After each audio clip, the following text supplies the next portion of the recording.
You are listening to the Savage FINcast, episode 97, F It, Birthday Cake. Chicago.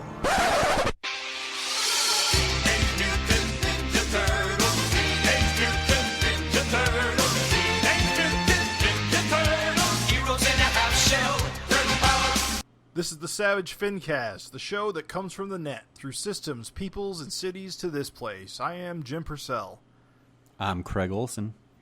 I'm Raven Perez, a party dude. Yes, we are back for another big Teenage Mutant Ninja Turtles Urban Legends coverage. For the last several, years now?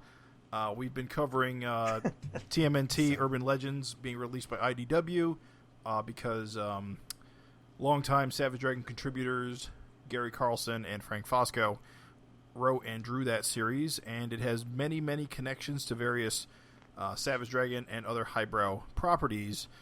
Vanguard shows up, Hortus shows up, the SOS, various other connections. Oh, and Dragon, of course, he shows up, that guy. Yeah. Erik produced it. I mean, it was basically... It was part of his quote-unquote imprint, his little section of Image Comics, technically. I know he did covers for some of the earlier issues. I don't think he did much in the way of like actual editing later on. It was kind of its own thing. But I know he was a series editor. He ran the letters column and everything. Yeah, Oh, yeah. no. He was pretty involved. I mean, Mirage wanted Highbrow to take it over.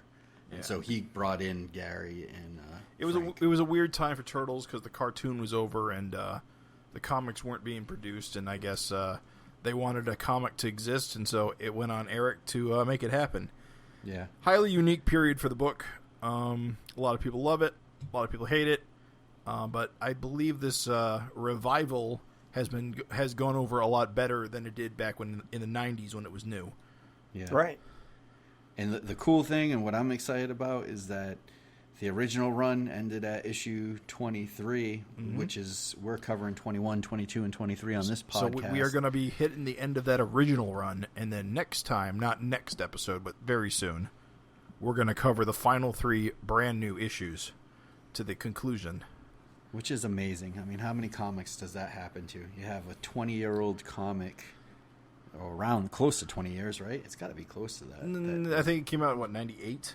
I want to say there was a 15-year gap. Maybe 15. Yeah. 15 sticking out in my head for Never some got to get finished and gets a second chance through IDW with 3 extra issues to close it out cleanly, which, as you guys will hear on this podcast, it doesn't really close out cleanly in the original run. Do not. No, the original run was Cliffhanger City, dude. Yeah, and,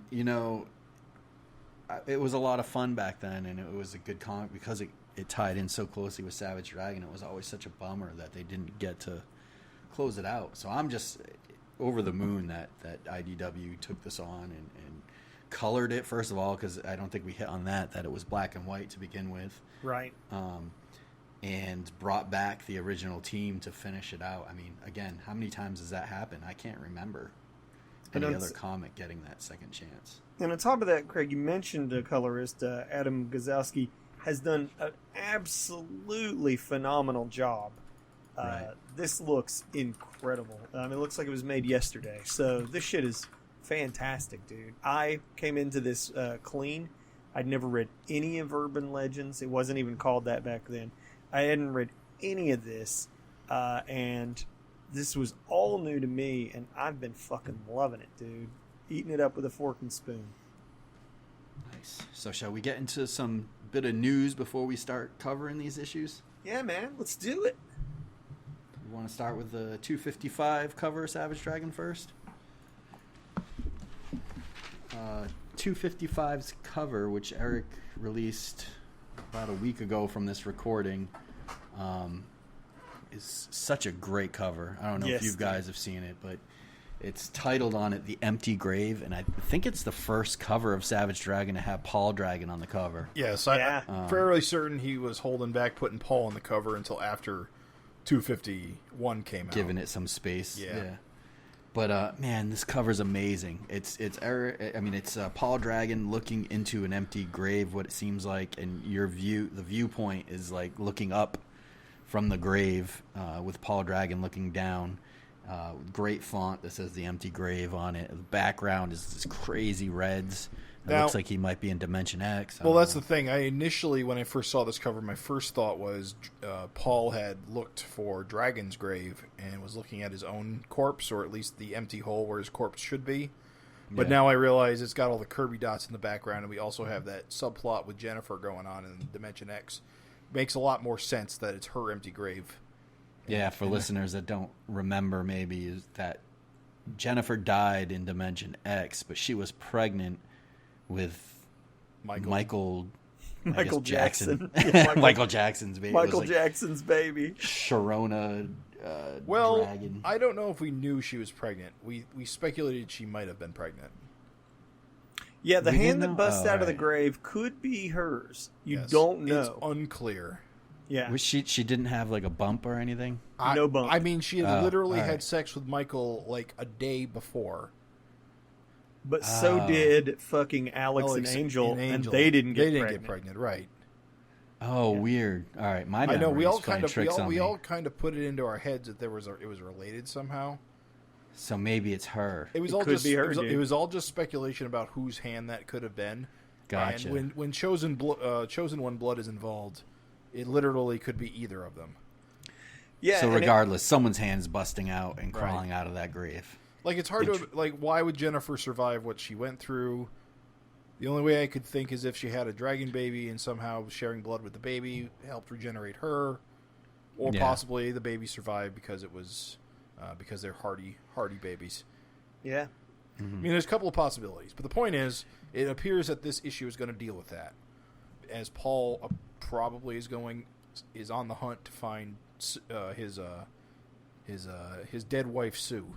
Yeah, at and least- what's funny is important to also note that just before Smasher, and the whole merging the earth, she started calling Dragon Paul. Right. So So she it's- has Sue's memories. Yeah. So Sue being Paul Dragon's version of Jennifer. basically, Paul Dragon's wife. Yep. Yeah.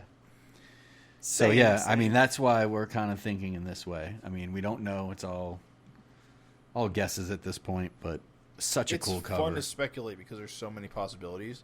Because Yeah. it's also possible none of this is true. Right. You never know. It could be a big fat fucking lie. Eric Right. likes to make those covers match the guts, but could be total misdirection. You don't know. I'm just in love with the cover though. I think it's spectacular. A lot of it's nice- simple but good. Nice use of negative space. Yeah. Is a really good you mentioned it, but the way that the empty grave, the words "the empty grave" are lined up perspective wise to help sell the illusion of depth from the grave, looking up, it's Yeah. really cool. It's really good, dude. And just the Kirby crackle in the background with the reds and stuff, just fantastic. Tell you, man, some of the best covers in the biz. Yep. Motherfucker knows his way around a cover. So what we got next? Well, next we have. Oh, of course I closed it. Hold on. Professional, nothing but the best here. Savage Turtlecast. So a couple of weeks ago, Gary Carlson announced that he has a Kickstarter with artist Ecker. Chris Eckers is the artist. No, he's the writer. He's the writer? Gary's the editor. I'm not sure who the I think the artists are assorted. There might be different. No, it's the same guy. He's done a lot of the recent Big Bang issues. So the Kickstarter is for the series called Anomalies, which it kind of has I say it's kind of like a Doom Patrol, Fantastic Four looking series. It's about a team of characters, all with weird powers. Right. And of course, it's written by Gary Carlson, I guess edited and co-created by Chris Eckers, and it's being drawn by a guy named Ron C. Williams, who has been doing art in Big Bang Adventures, which is being self-published through Indie Planet, Yes. both print on demand and digitally. And from the work I've seen of his, he's a very good artist. Yeah. This looks like his biggest project to date, or at least the biggest I've seen. And the work he's done in Big Bang has all been very impressive. Yeah, I think the concept is that all of the heroes have some kind of handicap. Yes. And they all have like a power that kind of offsets that handicap. Based on the preview images that I've been seeing, yeah, because there's this one kid who seems to be quadriplegic, no arms, no legs. Wait, that's not quadriplegic. I mean, he has no arms and legs. Right. And then he generates them or something. Yeah, it's like power. He has like energy limbs. So and there's I think there's one guy who actually has to like rip his skin off to become like this burn victim looking guy. I don't know exactly what his powers are, but it's but in order to use him, he has to rip his own skin off, which I assume grows back later. So yeah, it's an interesting looking series, but it's this Kickstarter was launched, like I said, about at the time of this recording 2 weeks, but at the time you hear it, it'll be in its last week. Yeah. As of right now, it has raised only $1,400 of its $4,800 goal. So it could use the help. If you want to support Gary, I highly advise hopping on Kickstarter's website, searching for the name Anomalies. Yeah. Yep. Or the name Chris Eckers. If you do Anomalies comic, it's the top result. Yeah. There's a lot of cool reward tiers, too. I just wanted to hit those up real quick, especially since this is the Savage FINcast. We all know Gary Carlson's worked close with Erik, and so there's some tiers that include Savage Dragon comics. But the first one I wanted to hit, which is a cool tier, which I actually signed up for, is if you pledge $65, you can get a signed copy of Ram #1, which was an old Megaton comics character, and it actually has one of the first. It contains a pre-image mention and art of Youngblood. Awesome. And really, if you tried to buy this outright, they go for over $100. So now is your chance to kind of get it at half the price that it's going for, if that's of interest to you. I like the Ram character. I'm big into like the Megaton Big Bang universe, and so it's just a cheaper way to get in and get Ram and still get this cool Anomalies comic. And then on top of that, there's other pledges, like you can get a signed Savage Dragon 1/2, or you can get all the new Big Bang Adventure comics. I think there's like 5 issues that are out now in one tier, along with Anomalies. They also have the Wizard Ace edition of Megaton #3, which is Savage Dragon's first appearance in Megaton. It's cool comics that have been out of print for a while. So it's worth checking out if that's something that, Savage Dragon fans are into. It's a cool way to get a cool kind of reward and also support the comic. And there's also pages of original art from the comic that are available. And if you're one of those cats with deep pockets, man, Craig, we got to talk about that sub. There's only one of them. If just under a K, you get. Oh yeah, that's incredible. It is 1 through 8 of Megaton and the Megaton Explosion and Ram 1 and 2. Yeah. And what's funny is isn't one of those comics like going for like 800 alone or something? I don't think it's that much, but the Megaton Explosion's got a very first appearance, I think, of Youngblood. That Ram #1's got one of those first Youngblood. The Megaton, yes, #3 is the first dragon outside of graphic fantasy, I guess. Or is it the first? I think it might be the first dragon. I'm not sure. No, it's absolutely is it not. Graphic fantasy is absolutely where dragon's from. Okay, but it is one of the earliest appearances, and a lot of people mistakenly think it's his first appearance. I think it always. It's got that classic Dragon versus Vanguard cover. There's a lot of Vanguard stories in those original Megaton runs. There's Ethrian. It might be first Dragon on cover. Maybe. Ethrian, which we'll see is, we see in the backups of Savage Dragon is featured in Megaton. Just a lot of cool shit with a lot of early appearances of Dragon and Youngblood. So it's a cool. I mean, you got to have.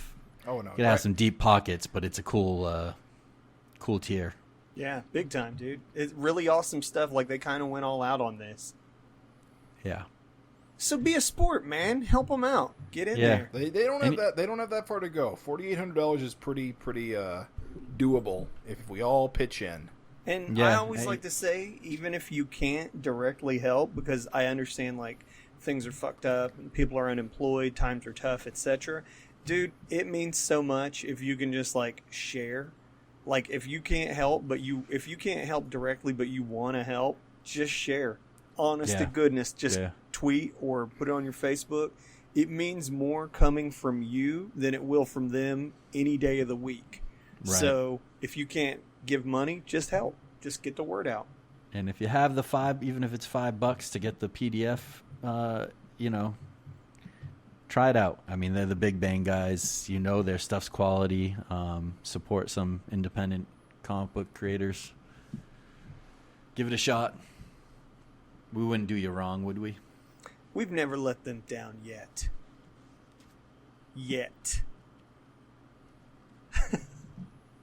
Well, time for our final news item.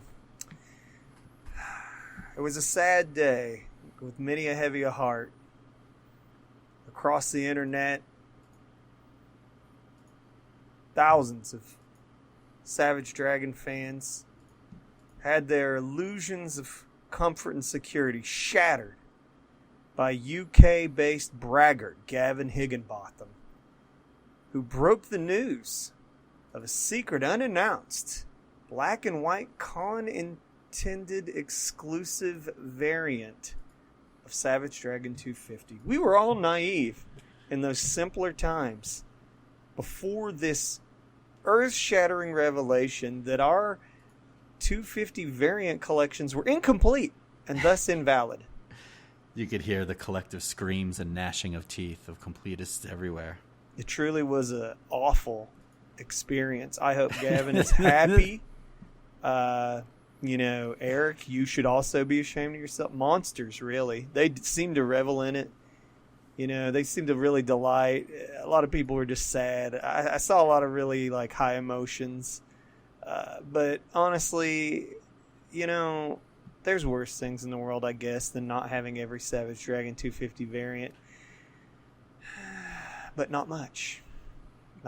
Just on a serious note. Yeah. This is a variant.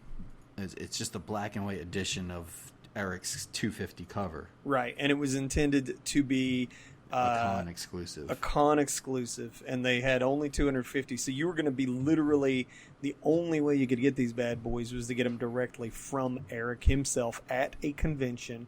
And that's cool, actually. Jokes aside, that is pretty cool, because think what memorable kind of like a one-of-a-kind souvenir that would have been.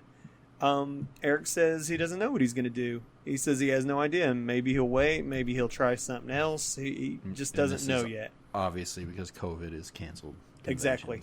Yep. He's not going anywhere during COVID, which makes sense. And so the opportunity for him to distribute these as they were intended isn't there. So he just doesn't know. So not much of, I guess, news actually, but just something to know. If you're a con attendee, if you're an Erik Larsen fan, if you were collecting 250 variants, there's one hell of a. It's more rare than the Green Scorpion variant.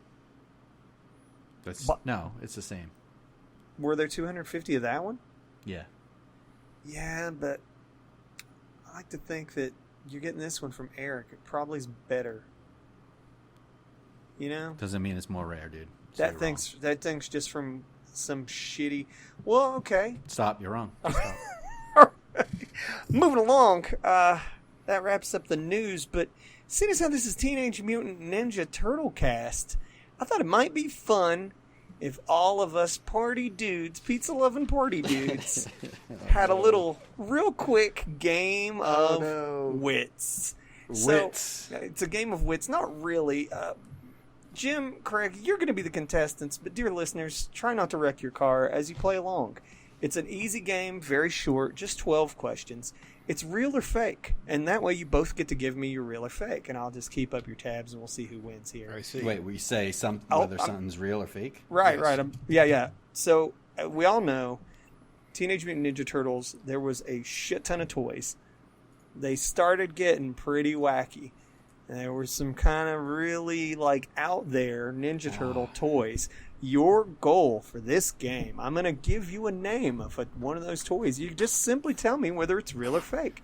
I'm pressing a little X in or something? Nope, you're not doing anything. No, we both have to answer the you question. Both It doesn't matter who answers first. Yeah, Okay. it's not a speed game. It's not. You both say real or fake, and I'll just tally up who got what right. I'll just listen to Jim's answer first because he's the toy collector.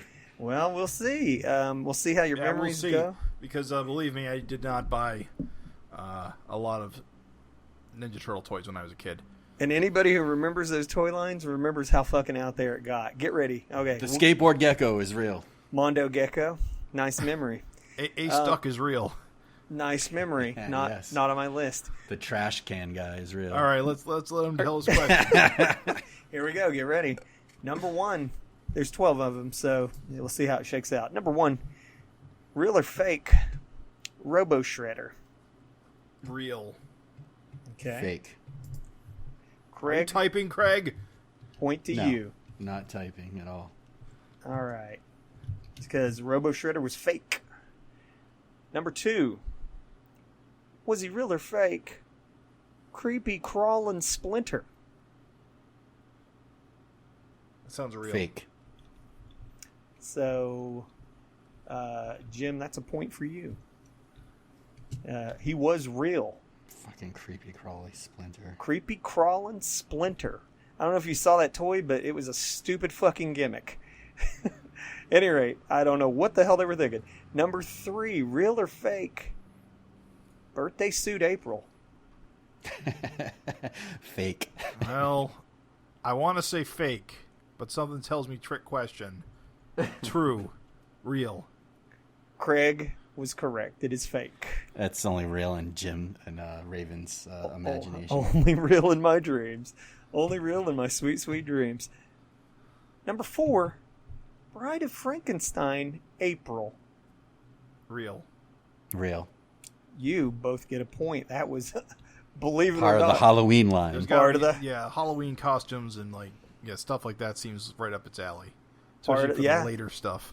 That's it. You nailed it. You nailed it, you geniuses. Yeah, there were Vampire Donatello and all kinds of shit. Number 5, Space Usagi Yojimbo. Okay. What's your answer, Craig? Uh, Because I know this fake answer. because they did a regular Usagi. I don't think they So did a space. super real as to be completely real. So, Wow. Jim, you get a point. Craig, you said fake? Yeah, I Okay. didn't know they did a space one. I know they did a regular one. There was a Space Usagi Yojimbo. Number 6. Oh, we were talking just about the toys. I guess I didn't realize the toy was... I didn't remember if they made a toy or not. I just knew the comic was real. Wait, you forgot we're doing a game about toys? I thought we were doing a game about characters. This is all about toys, man. Oh, right. Take that point away from him. Yeah, He's not I paying attention. I should. You dumb lucked you magooed your way into that one, Purcell. All right, number 6. Wait a minute, we're talking about toys here? Exactly. Ninja, huh? What? Number 6, real or fake? Hose 'em down, Dawn. Fake. I'll go real. Craig, that was real. Was he a Hose 'em- fireman? Hose 'em down, Dawn. I think he was. Number 7, Mutagen Master. I Real. misread that. Huh. I misread that. Mutagen Monster. Oh, Real. Real. Sorry, I made that up. That's fake. Oh, There was a Mutagen Man. It's getting a little tricky from here on out. that's garbage. I know. Fuck you. You lose. You lose. Number 8. We all lose. We all lose with that one. Number 8. You gotta let me say the full thing. Don't say real or fake real quick, because these are, we're getting in tricky territory. Leonardo, the Jim Lee sculpt. Oh, fake. Like, did it happen? Was it? Did it like, happen? is it- The Jim Lee sculpt. Real. Craig, Jim was correct. What? The sculpt happened? That was the one It they did didn't not. make. That's the one they didn't make. They did They everyone made else. a sculpt? Nope.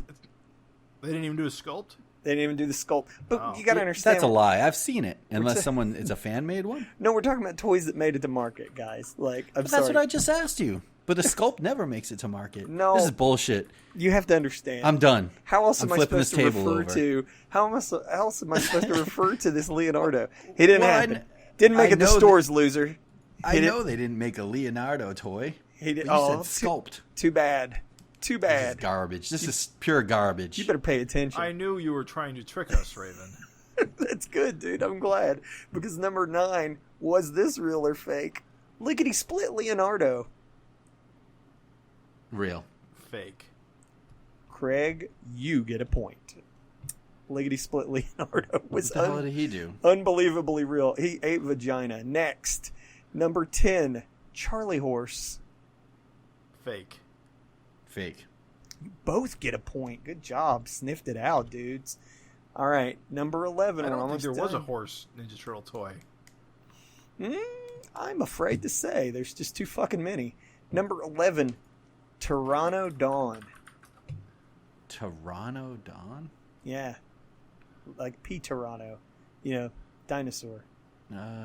Pteranodon. Was he real or fake? Fake. Oh, Toronto Dawn. Dawn. Not Toronto. No, like the dinosaur. Toronto, like a dinosaur. Oh, Pteranodon. Right. Real.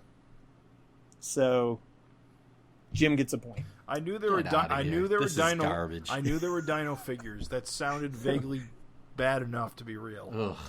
Wingnut and Screw Loose 2-pack. Or packed in together. Real or fake? Real. Real. You both get the point. And you know what? This is fucking crazy. But I'm counting this up. 7. So you both tied. Of course we did. Yeah, but That's what we do. your stupid Leo question. You know what? Sorry. You tied. This Guess is what? garbage. I don't have a tiebreaker. So, This is Bush League bullshit. What a damn squib. I do have a tiebreaker. Fuck you, here it comes. It's not turtle toy related. What was... False. Alright, true or false? True or false, was there A Leonardo figure. Good False. Lord, salty, bitter, sour. You're about to lose on principle. Let's end this. Did travesty. Teenage Mutant Ninja Turtles Arcade feature a track from the Ninja Turtles live-action concert? True or false? Holy crap. We're talking about video games? Yeah, it's a toy, But I so- don't even know Always the comes answer to down. this one. I'm going to say no. I'm going to say no, too, just because we're still tied. You're both So wrong screw and you, you're Raven. still tied. Oh my god, dickheads. Dickheads. You know what? That's how it ends. You're When you tied. said the live show, you mean the coming out of our shells tour? Yes, Jesus there's a... Christ. That Didn't they fucking just make video. toys for that? So you couldn't ask us about the toys They for that? did Raven? just make toys for those. I Because was trying to give you a tricky tiebreaker, you douchebags. You know what? I think it's time for meat and potatoes. Meat and I potatoes. think Jim and I both win, and we get to like make you do something shitty. No, you know what? nobody wins.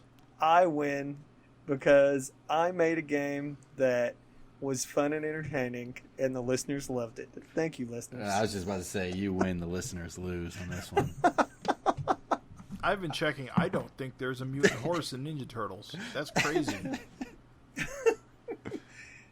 Never? Like, even in the comics later? I just Googled Ninja Turtles and horse, and there's no horses. I mean, they ride horses, real horses, but there are no mutant horses. Tiebreaker, true or false? Was there a Treasure Troll Ninja Turtle Yes. toy? Well, the way that Jim said yes, I have to say yes, too. Still tied. God damn it. Yes. God damn it. Yes? Yeah, it's of not, course. when we're tied, true and false doesn't work because the other guy can just answer the same answer. And then Until I'm sure. and it just goes either way, no matter what. All right. You Isn't win. there, weren't there like Rockstar, like Ninja Turtles? Yeah, there was that's everything. That's the coming Horrible out of your lines. shells tour turtles. They had sumo and samurai and There were sports. cavemen turtles. I had a They were- fucking caveman Michelangelo. It was awful. They had fucking cartoon versions, but like the weird thing is they made the cartoon versions. They made toys that you needed, like Irma and Vern from the cartoon, But then the turtles that went along with those looked stupid as fuck and didn't look like the cartoon. Oh. So there were so many weird Ninja Turtle toys. Anyway, meat and potatoes. The originals are always cool, though. I had some of the originals when I was a kid. Those were good, dude. Turtle toys were high quality. They had a weird In the beginning. Remember they had they had a shitload of weapons, like stars and stuff? Mm-hmm. And like a little weapons holder. Had that little rack. I think those were some of the last action figures I got until I got too old for action figures. Yeah, that would have fit. That was about some of the last great like action figure toy lines. They had other shit after, like they tried to do like Bucky O'Hare and stuff like that, but like Turtles was the last big thing. That was in Turtles, Bucky O'Hare? No. They were Still Playmates. Toys, yeah. Playmates Gotcha. did that. Well, they had Playmates still exists, right? And they still make all the Ninja Turtle toys. Do they? Oh God, fucking yes! They just came out with a whole line of awful looking Godzilla figures. I just would have thought like Nickelodeon owning Turtles that would have just been like, fuck you, Playmates, and done their own thing. They're still with Playmates. All the Turtle figures, except for the ones NECA make, which is a different license. But yeah, Playmates still makes the Turtle figures. That's didn't wild. Didn't they make Zen? Yeah, Intergalactic Ninja too. Sure. Yeah. They did Earthworm Jim. Like Playmates did like all that weird shit. You know, I didn't put Ace Duck in there because I knew you'd both remember Ace Duck. Ace Duck is the weirdest goddamn thing. You guys know the story of Ace Duck, right? No. Kinda. He was created as like a filler character for the very first series of Ninja Turtle toys, and he wasn't in the show ever. And what they described his job on the back of the box as he was the pilot of the Turtle Blimp. Yeah. And he's never seen in the show. They just threw him in there. Nice try, guys. We know better. I can't believe that, Raven, you didn't give us a Napoleon Bona frog. You know, I knew you would know that. Jim would know it if you did. My brother continued to collect, so I'm looking at these figures now, and I see so many I remember. Was Napoleon Bona frog one of the frog mutant characters? But his sculpt was a horn toad, not like in the cartoon. Oh. Yeah. In the cartoon, they all looked like Genghis, but in the toy, Napoleon looked like a fucking horn toad. It was fucking crazy. Dude, my brother had Muckman, who's like the garbage guy. Yeah. Pizza Face. Did you guys have Mutagen? I actually eliminated Pizza Face because I knew you guys would know. Did you guys ever have the Mutagen Man? He was so... No, I see him now. Remember, he had Mondo Gecko and he had Usagi. I didn't know they made a Fugitoid guy. Yeah. That's cool, because that's from like the comic. Fugitoid's from Mirage era. Yeah, that's why that's cool. But he was in the cartoon General too, right? Trag? Yeah, can you believe it? Ugh. And the toy looks shitty compared to like the cartoon. Like it looked real shitty, dude. Scumbug? I don't remember that guy. Just made up. Some of the story on that was that like they were just, the cartoon was just like getting ideas from the toy company, and the toy company was getting ideas from the cartoon. So that's why those sculpts are so different, because the toy company was literally making up shit that without animation in mind. Yeah. And so they didn't give a fuck if a character could never be animated. You know what I mean? I'm looking at these, and I think I only really knew the stuff from like the first 3 years, because once it gets into like the 1990s, they have characters I had no idea. So there's like Dirtbag, Round Chuck, Chrome Dome. Who the hell are these guys? Just made up. Super Shredder. I don't know any of these. You could have said any of these, and I wouldn't have known. Did you see how like they didn't make Krang's body until like fucking years later? Yeah, they just gave him a little like two-legged robo thing. Right, which was cool. It was cool, but it's funny how long they waited to make Krang's body. Yeah, a lot of crap. I just remember seeing shit as it got older and older, like in the late years, where they just started reaching for like themes. They almost made them like Barbie dolls, where they were each like Halloween theme and whatever it was, you know. Well, that's the problem, because the very first year that they made them, they made every single character that mattered, and then like they had to keep going, and so instead, like, and it's not like there's going to be more important like hero characters, so that's where you got into stupid shit like Sumo Donatello, baseball Leonardo, and it's like, yeah, right. I gotta tell you, the sculpt for the original Shredder is pretty freaking cool. I remember having that toy, and I really liked it. Hunched over. Yeah, like just, I don't know, his pose was kind of neat. It was like pretty muscular and detailed. Yeah, very cool. Very cool, dude. I figured you guys would enjoy a little trip down toy memory lane. Yeah, that was fun. Space Usagi. Arctic Donatello. I can't believe, I gotta be honest, Bride of Frankenstein April O'Neil, I had no idea existed. I saw the Monster Turtle toys. I didn't see Bride of Frankenstein April at all. Bodacious Birthday Turtles. What a stretch. Cave Beast Bebop with Bodacious Brontosaurus. My God. All right. Meat and potatoes time, right? Cave Woman April. Yikes. Can you imagine the poor bastard that got Vern as a gift? Yay, Vern. Huh. You shouldn't have. Happy birthday. Oh, it's weird. There's Pteranodon and Tyranno Shredder. Like I thought you were saying like Tyranno, like Tyrannosaurus. But no, it's like, Pteranodon is the pun. Yeah. Which is, but they also have Tyranno Shredder, so it's almost the same thing. That's why I made sure to specify. I said it's like P-Tyranno, like Paterano. Yeah. I was trying to goad you, Craig, into a mistake because of Tyranno Man. Yeah. Instead, you goaded yourself into a mistake. You played yourself. Sculpt Leo. I just don't see how I lost. I'm sorry. You guys lost. You're the contestants. You lost. I won. No whammies, no whammies, stop. All right, let's get to this meat and potatoes this episode. There is a lot to get through, so let's rock. A lot of meaty potatoes, dudes. Issue 21. Bomb-ass cover. We always do this. Did you guys go for cover B, which is the original print cover, or did you go for cover A? I have all the original series, so I have cover B, which is like the Fosco Larsen covers. So I gotta go with just the new Fosco covers. My shop downside, didn't have it. One downside of digital, I don't have a choice. I got the A covers. Oh, just Hortus. Hortus is very prominently featured on the B cover. So. Oh, is she? Yeah, very prominently. Yeah. It's and cool. then goes Goddard jumping off a building. Mm. I do love all the Kevin Eastman covers, I gotta tell you. Which he did a good job. I've been saying it all along. They're the incentive covers, but if you have the print copy, they show you in the inside cover. And I've just been enjoying how he's been like taking scenes from all these books and making cool covers. Yeah, it's really cool. It is cool that he is an artist that takes the initiative to draw something that's inside the comic. Yeah. And it's just cool seeing like the original artist kind of doing his take. Yeah, it's weird. I was talking to an artist buddy about it. Like, it's weird that all these years later, Kevin Eastman doesn't really have clones. Like, pretty much when you see a Kevin Eastman piece, you know he did it, is what's so funny.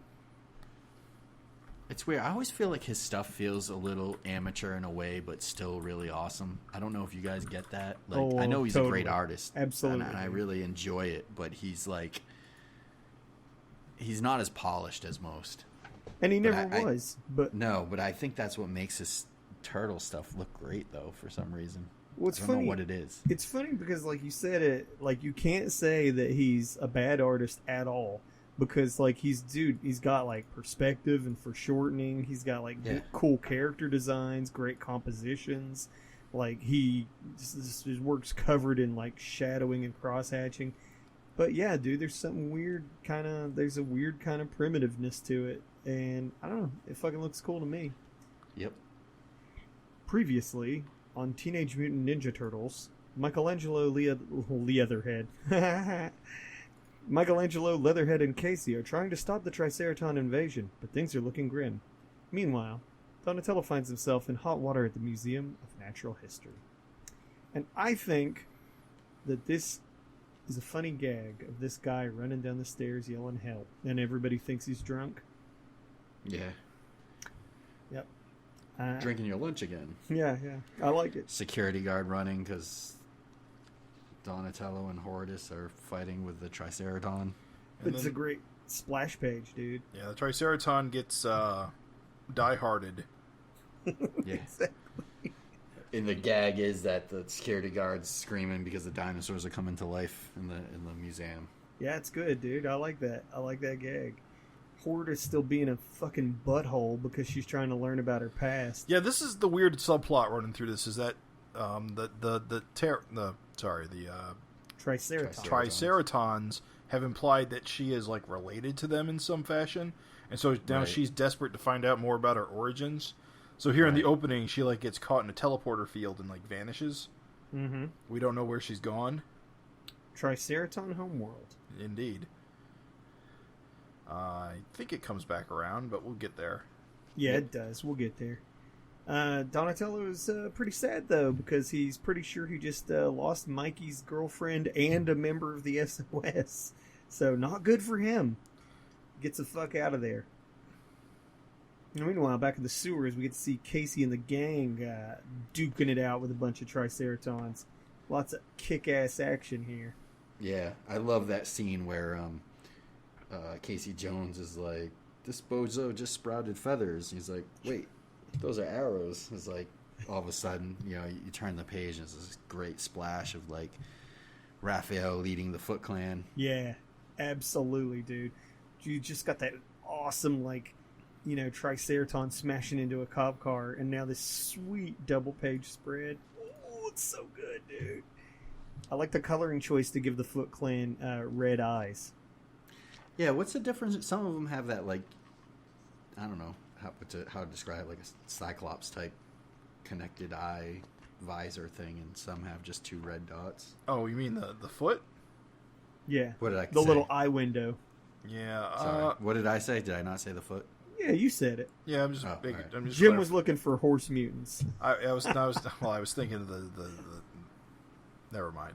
What I was thinking. I actually think that's to distinguish them between regular foot grunts and Generals the elite guard. Gotcha. Raphael's still sporting the Shredder costume, which I think is cool. Yeah, it's badass, dude. I love it. I think it's a cool visual. A one-armed Leo stumping it up.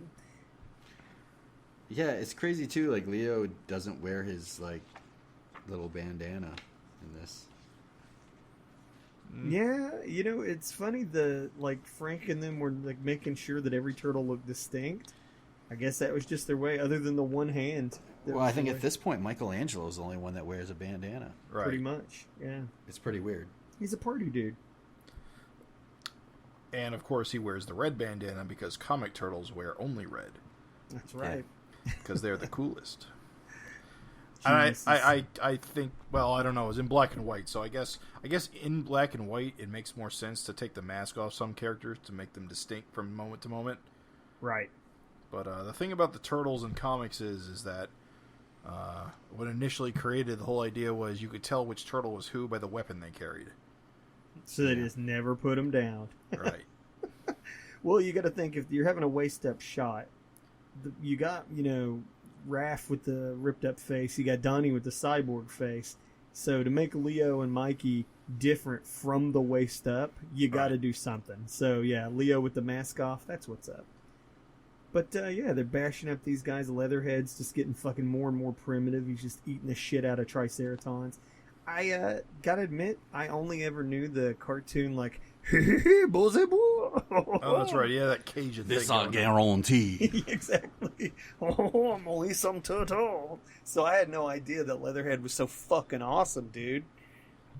I didn't know he could, like, rip up fucking Triceratons. Like, they're kind of, like, series badass. He's just eating them left and right. Is he just like, what's his, does anyone know what his origin is in Ninja Turtles? He's not like a New Orleans guy. No, he's just a mutant alligator. I think he's just a sewer alligator who got mutated.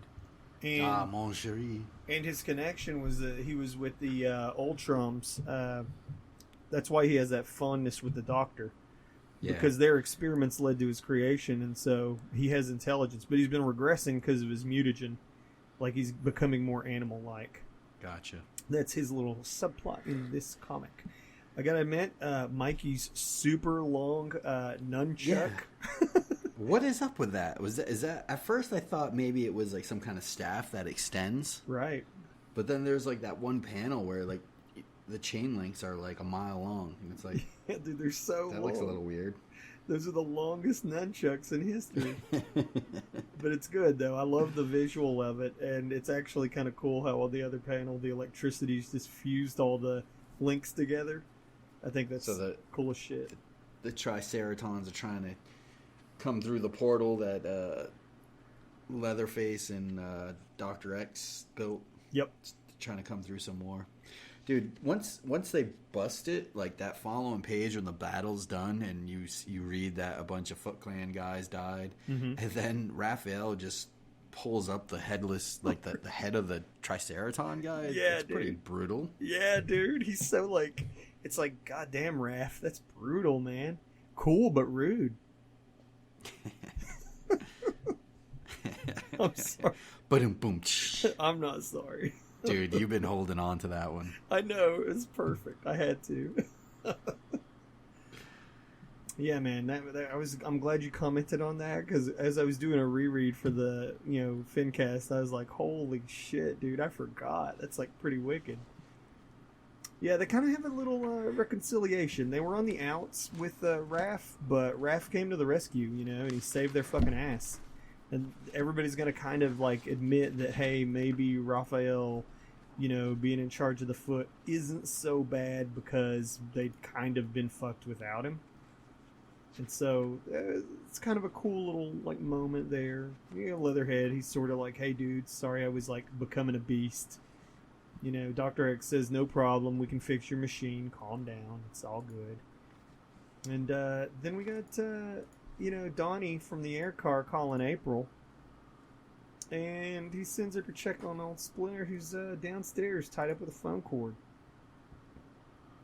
It seems like he's just going through shit left and right in this series. Yeah, like everybody else. Mm-hmm. And then Jim, yeah, you're wondering if we ever got to see what happened to good old Sarah. Well, here you go. Yep, she comes back. They turn the machine back on, and she's back through the portal, demanding answers. Mm-hmm. With the most effective interrogation technique, a punch to the eye. Then your boy Leatherface takes out that Triceraton, just chomping away. That's a pretty brutal 6 panels. Fuck yeah, dude. Brutal. That's what I'm talking about. Look at that giant lizardy fuck just eating up that Triceratops. Pretty badass, man. And of course, then that's the end of him. Yeah, they're just like, holy shit, dude, he's brutal as hell. And even Dr. X is like, yeah, he's pretty crazy these days. And I don't think he shows back up after he gets teleported. No, dude. No, that's kind of left up in the air. I mean, I think it's implied he may have went to their homeworld. Yeah, which is where he was trying to get to anyway, but with Dr. X. No, I mean not the Uton homeworld. I mean the Triceraton. Triceratons, gotcha. Yeah, it did. So that leaves Dr. X kind of behind with the Turtles for the rest of the series. Yep. Right. And of course, that whole like subplot with, I don't know if you call it a subplot, but Horridus and Mikey are like reunited. Mm-hmm. And they're It's a subplot. They're getting all kinky. Listen, I'm just saying, if someone was to commission a more detailed, artwork of their relationship, I would, just DM me. That you would draw it? Nah, man, I want to see it. I want to do the work. Wow. I want to be the audience. I want to be the creator. Just DM me. I'm just saying, if you create that, just shoot it in my DMs. That's all. Yeah. And we get the little Raphael scene heading back, and the Praetorian Guard surrounds him. Yeah, so he's had his moment of like showing that he's a great leader and can reconcile with the Turtles, and then things take a turn. Yeah, from hero to zero pretty quick. Like, it's funny because this poor bastard just wants to be like top dog so bad, and like it's just not happening for you, Raph. You just gotta let it go, man. I do like this subplot. So we got the Japanese branch of the Foot, yeah, which is probably the main branch, right? And they're just like coming back to New York, like, no, this is a franchise. You can't just walk in, put on the hat. And they tell him, they're like, dude, you got a challenger anyway. And, like, even if you, it doesn't matter because guess what? Here's this bitch saying that she has the rights. And who do we see? Who do we see? But every Teenage Turtle's wet dream, Pimlico. Guys. With her crazy 90s hair. Her hair is ridiculous. Well, I was going to ask you. Does Pimlico's look do it for you? No. No. Yeah, I'm not a real fan. I mean, it's too many straps. It's a remnant of the 90s. Yeah. That little tiny useless cape. Yeah. I mean, I like how ripped her bod is, but her costume is awful. Well, can I say, though, somebody was shitting on the ponytail? In 22, I think the ponytail proves its worth. Yeah, well, I actually don't mind the ponytail so much. It's more like everything else. It was like every villain in the 90s had that Gideon ponytail thing. Yeah. I wonder what was the inspiration. I feel like that's a case for, like, the Kayfabe boys or Michelle Fife to be, like, dig up, like, what movie influenced, like, the really long ponytail blade. Can I tell you that last page, I really like how the foreground is drawn on Raphael. Like how Raphael looks, the back of Raphael. It looks just like really clean. Well, and the coloring looks awesome. They put it through a 4-color filter to give it those. Well, no, maybe just Zipatone. Yeah, but I don't know. It just Which one are we talking about? on the last page, Raphael, the very last page in the foreground, where Pimlico shows up. If you zoom in, but if you look closely, you'll see there's a pattern to the coloring specifically on him. Yeah. It's either a zip tone sort of thing going on, or I think they've put it like a newsprint style, like 4-color. I really like the inking of it. It just looks clean and awesome. I Oh, love yeah, the way the the blades on the shoulder pads look. And Yeah. Yeah. In print, that tone you're talking about, Jim, is so subtle, dude. Oh, yeah. You can barely see it in print. oh, it is prominent when you zoom into the smallest pixel. I see it, but like, dude, it's real subtle. I think what's Yeah. really cool, what he really did, what's great about it, man, Craig, I'm glad you said it, dude. We'll shower that last page with some love. And, Frank did a good job on this whole issue. He's did a good job in this whole series. And you got Adam bringing it with the colors. Because Washing out the guys in the background. Exactly, dude. He's created the 3 layers of depth there. Like, they're in the far distance. She's in the midground. Raph is in the foreground. It's beautiful, dude. Kind of wonder what those background guys look like in the original black and white. There's probably no depth to it. It's just Right. Yep. inked regular. I could pull it up, but I don't have it. Yeah, don't worry about it. I do like they are elite foot, which is why they have that design. So Yeah. it's pretty cool, dude. I like their hats. I like it. I think it's cool. So this issue is just kind of fun because you get a really good early fight scene with the Foot fighting with the Turtles, and then of course you get Raph's fight with the Foot. Just a lot of action in this series, and then you get that cliffhanger with now Raph's got to fight this chick for the fate of the Foot. Yeah, dude. Good action. Good all around issue. Like fucking solid as a rock. You know what I wish these IDW comics had, though? Like, I don't know if you guys got the Scioli Transformer issues. Talking about Yeah, robots? I got The them. Transformers. Wait. Transformers. Okay. Wait. I think it was G.I. Joe Transformers. Oh, Okay. okay. Wait. No. Tom Scioli. So the G.I. Joe Transformers crossover. Did not get it. And the last couple of pages, they had like a little interview with the creators or a write-up about like what they were thinking or different pages or I wish they would have took the opportunity on this to kind of have like a kind of a director's notes or whatever you want to call it, Agreed. some kind of discussion between Frank and Gary Carlson, like looking back. Or even That would have been cool. Even bring in Adam, who like I said, like he had to throw in a shit ton of work. Yeah. Like, he had to go back and recolor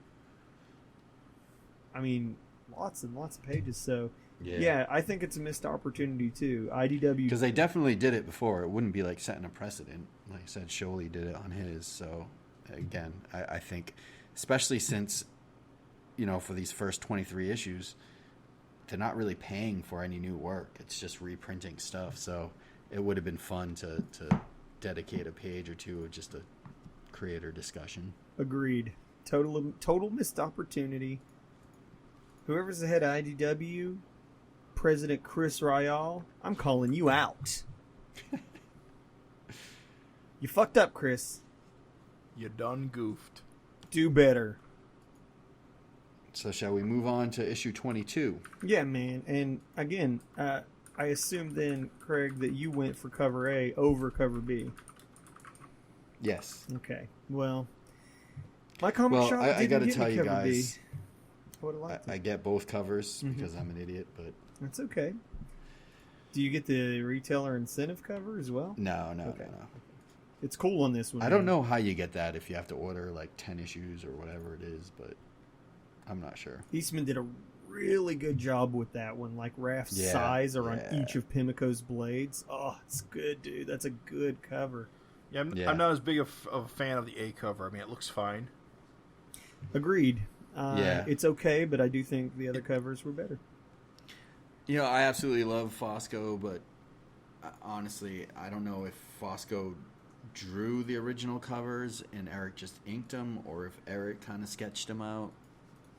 They feel more like Erik compositions on the from the original series. Right, because he did did he pencil them or lay them out or? I'm not sure if he laid them out. I think Frank penciled them and Erik inked them, but I'm not sure if Erik laid it out. Like I said, it feels like they're Erik layouts when I look at them. Agreed. Again, it's all feel guesswork, but agreed. Yeah. Piecing it together. They're both good. I tend to favor the original covers more on this series. But like I said, it's good to have new covers. So Bring. What the? My hand, it's bionic. yeah, this is a cool little love opening where you don't know what's going on. And they make it seem like it's a dream, but I also feel like it's a dream influenced by what's really happening. Yeah. Oh, yeah. Big time, dude. So just for the listeners, he's got his little bionic hand where he had a stump. This is Leonardo. Mm-hmm. He has a dream where the stump, the robots are trying to take his body over. And he wakes up with kind of Donatello shaking him awake. Yeah, it's a really cool thing because in his dream, it's kind of a cool like juxtaposition. Because in his dream, like cyborg turtles are attacking him, his hand grows into. It's kind of foreshadowing, hint, hint, wink, wink. But his hand grows into robot turtles, and they try to attack him. And when he wakes up, he's being attacked by Donatello, who looks like a robot turtle. So it's kind of like I really like that. I really think that's kind of. And then like he looks clever. down and he's got a robot hand. Right. Now I do have to say. How could Leo possibly have forgotten that? Even Donatello is like, "Did you forget? We fitted you with this yesterday. How you can forget?" Trauma does weird things. Honestly, Leo's been kind of a little too cool about losing his hand, in my opinion. He's pretty freaked out in this sequence. Well, he's more freaked about being controlled by a robot than actually losing his hand. I don't know, dude. Which is a weird hang-up. Well, you're a mutant I guess turtle, when you're a ninja and you fight with swords all the time, you kind of expect something's going to happen sooner or later. Right. We go back to the Raph Pimlico duel about to begin. You get to see that Raph actually has kind of a little bootlick, a little guy kissing his butt.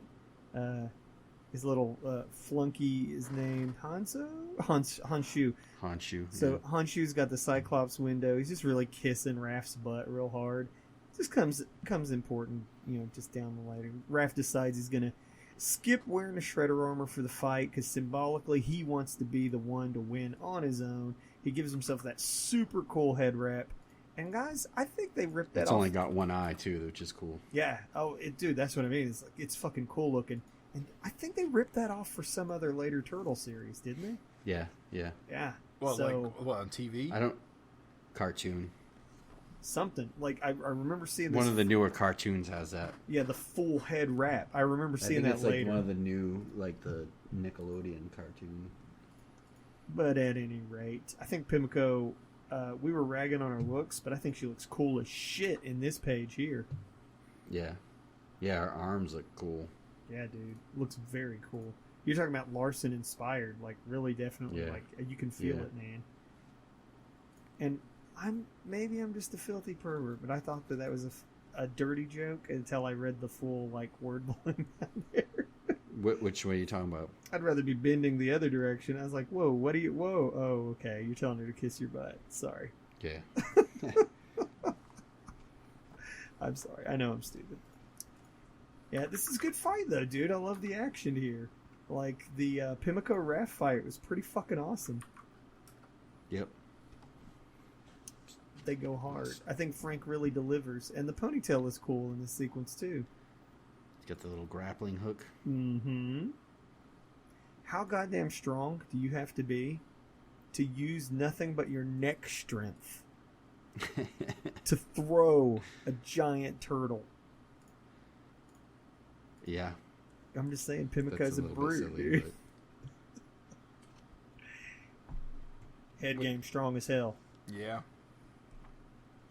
And also, too, guys, I'm sorry, I know I'm talking a lot, but isn't Frank really gave us some fucking hilarious turtle faces in this series? And Leo looking at the hand.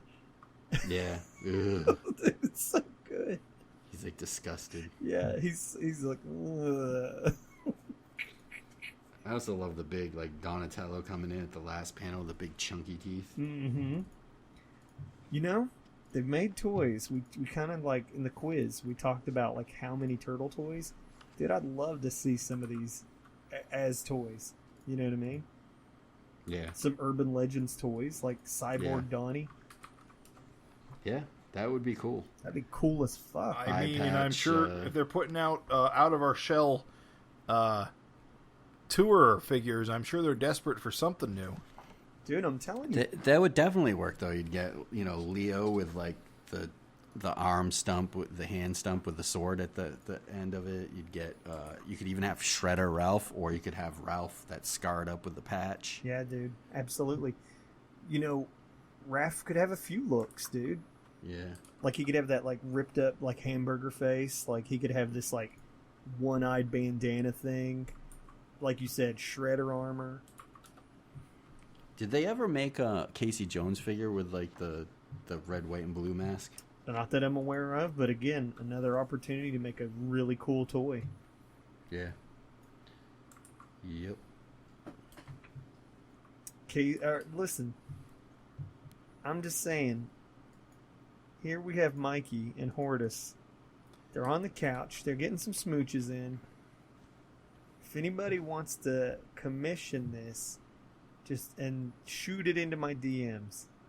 Because I'm here for it, man. I'm here for these turtle boys getting their swerve on. Well, this isn't even the most compromising they've been, right? Oh, no. You know what I'm thinking of? The Savage Dragon issues? Yeah, but I'm thinking of the time Hortus tried to give Dragon a blowjob. Oh. I thought that was Mikey for a minute. Hortus, the original Mikey Maxine. has definitely been in Savage Dragon. Yes. With Hortus when she was living with Sharona Jackson. Yep. With Rapture. Jokes aside, I think it's cool. I like that Hortus and Michelangelo have this kind of relationship. It is fun. He's a teenager, dude. I mean, It yeah, makes sense. exactly. I don't know if other issues have shown them having a relationship with other characters or anything. I think it's cool. Well, here's the thing. I can't think of anything from the original Mirage series, but in the series that followed this one, Michelangelo does get into a relationship with an alien princess who is dinosaur-like. Oh, so you say they might have been... See, the tyrant... Oh, what are they called? Terrans or something like that. No, the The Triceratons. Triceratons have like a sister race that don't have horns. Oh, weird. And so, like, the princess of their world and Mikey get into a relationship. I do not like the idea of a Triceratops without horns. It's like the whole point of them. But there's other armored... Sorry, let me start over again. Triceratopses are just one kind of armored dinosaur of that type. There are like a whole bunch of them that don't have horns or have one horn. No, there's some that don't have any. Although I think there's new science that says they may actually be all the same species, just at different points in their development. I hate modern dinosaur science. I know this is not necessarily Feathers on rule, topic. dude. I love I feathers love dinosaur feathers. They fucking suck. Lizard dinosaurs all the way. Lizard giant fucking chickens. Cold-blooded dinosaurs are the worst, dude. Warm-blooded means they can do more stuff. Yeah. Like look. Well, you guys ever see like chickens running around? They look like dinosaurs. Yeah. Vicious fuckers tearing apart shit. Yep. Or some of those like fucking like island birds that are, I don't know, in Indonesia or whatever, that have giant fucking claws that just like eviscerate you. I mean, it's pretty obvious that dinosaurs and birds are from the same family tree. Turtles have beaks. I'm just saying, weird shit happens. So do squids. But anyway, about the romance stuff, Mikey definitely seems to be the guy who gets into romance stuff. Yeah, dude, he's the party dude. He's gonna want to, party. It just makes sense, and I like that he is having relationships. I am gonna pick on this tangent. Oh yeah. Frank created a tangent where Mikey's shoulder and Hortus's boob. It's too close to call. It's just too close to call. That's definitely a boob, not a shoulder. Yeah, no, it looks like a shoulder, not a boob to me. Really? It looks, yeah. Oh, I see. It's a miscolored shoulder to look like a boob. But then look at that turtle hand up there. Oh, no, that's her hand. Wait, no. No. Wait. That's his hand supposed to be wrapped around her. Yeah, her shoulder. His hand is around her shoulder, and she is holding the remote. So it's not a miscolored hand. No, everything's colored right, but it looks crazy as hell. But it looks like a shoulder, but it's really her boob. Right. Yep. I'm just saying tangents. And by it looking like his shoulder, her hand looks miscolored. Right. Yeah. I'm just saying, once you look at that tangent and it hits your eye, it's hard to unsee, dude. I mean, everything's right, but it just looks weird. That's all. Anyway, this goddamn lizard killing subplot. Yeah, dude. Never heard of like such a big deal for this guy. They killed a bunch of kids. That was the point of it. Yeah. Still seems a bit overblown. It's only 10,000. It's not that much. And I thought the plot with the mob boss wanting to get Casey Jones' daughter ended. I thought the turtles talked to him and he backed down. I know. I got to tell you, I have to agree that these two panels at the end of this, I was like, wait, what? Like, that is trying to reopen that can of worms that felt very much closed. Yeah, I don't get it. Yep. But agreed. Yep. Unless I'm forgetting something. No, I don't think you are. Nope. As far as I recall, that one was done. And Dunsky. Yeah, and then all of a sudden, oh, it's my daughter. Who get her back? Go get back my angel. I'm like, what the hell? What? So yeah, that's a little wild. We go back to this fight with Pimlico and Raph. He cuts the awesome ponytail off. I mean, how humiliating. He tries to basically play by his own rules. Then be like, I don't have to kill her, dude. We can learn from her. And they're like, nah, you need to kill her. And he's like, fuck you guys. Go back to Japan. The foot are mine. And everybody laughs at him. It's got to feel bad. He's just a teenager, guys. Shitty. But it's a key point in the series because he basically spared her life. Right. Which I guess now she'll have some loyalty to him. Yeah, he basically showed he's not bloodthirsty, and also too the whole thing is he's been trying to distinguish his brand of the foot as somehow superior, morally, also heroic. Yeah, morally and ethically. But it's just not working, dude. The foot from Japan, they want shit run the way they want it, and so they order him to fucking take him down, and then we get to see. So, can I ask you guys something? We see Splinter back here. Mm-hmm. What happened with Splinter previously where he was tied up? See, that's what... I think that was Pimlico. Oh, and she escaped. Because something? if I remember, hold on, I can just check real quick. Hold on, I'm gonna mash through real quick. I'm 99% sure him and Pimiko had a little heart-to-heart. Yes, that's what I know. Oh wait, no, she left. They had she her left. captured for a while. Okay, so the thing with Splinter being tied up makes no sense based on the context of the previous issue. Yep. Nope, nothing there.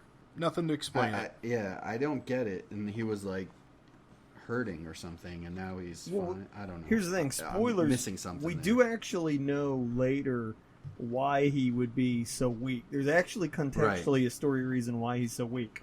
Why he was tied up with phone cord? Yeah, I don't know. Got to be honest. If, any listener knows, write in. Let us. There is no explanation for it, as best I can tell. Because as I said in the issue prior, him and Pimiko and Casey Jones had a little heart-to-heart. But in that scene, Pimiko just kind of leaves after kicking Casey in the chest and does not. Maybe she came back. It's off scene. She tied him up before she left. No, but again, Casey was there when she left, and I can't imagine why she would go back just to tie him up. Yeah, I don't get it. That was just a quick thing. No, I agree. I'm glad you brought it up because, dude, it confused me too. Just so you know, it's not just you. I don't know if they knew the series was canceled by this point. Maybe they just dropped it. I don't know. I do like the scene, though, where Splinter shows up and whacks the couch, startles Mikey and Hortus while they're making out. And good old Rock is there to take her back to the SOS. Again, those Fosco turtle faces. Dude, so good, dude. Mikey getting caught. Yeah. And the words owl, smooch, tee-hee, smurp. Yeah, weird. It's good, dude. It's funny. It's good. This is good stuff. What's the little crane guys called? Dr. X. Oh, they're old. No, but what's their Utrons? Utrons, yeah. That's a cool scene of him and Splinter playing chess, and he's in his little water bucket thing. I can imagine how intimidated are you to play chess against a literal Giant fucking brain. A literal brain.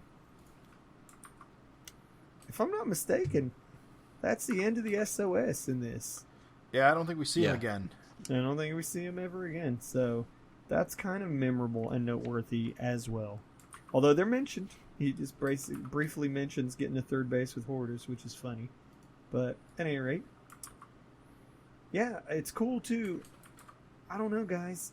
I love watching Raph use this ponytail. I'm sorry. I think it's awesome. It's just whipping the shit out of these foot soldiers and stuff. Right. I love it. I love the visual of it. It's funny. I love all the purple hues on his fight scene and stuff. Yeah. It makes it feel dark, ninja-like. It's good stuff.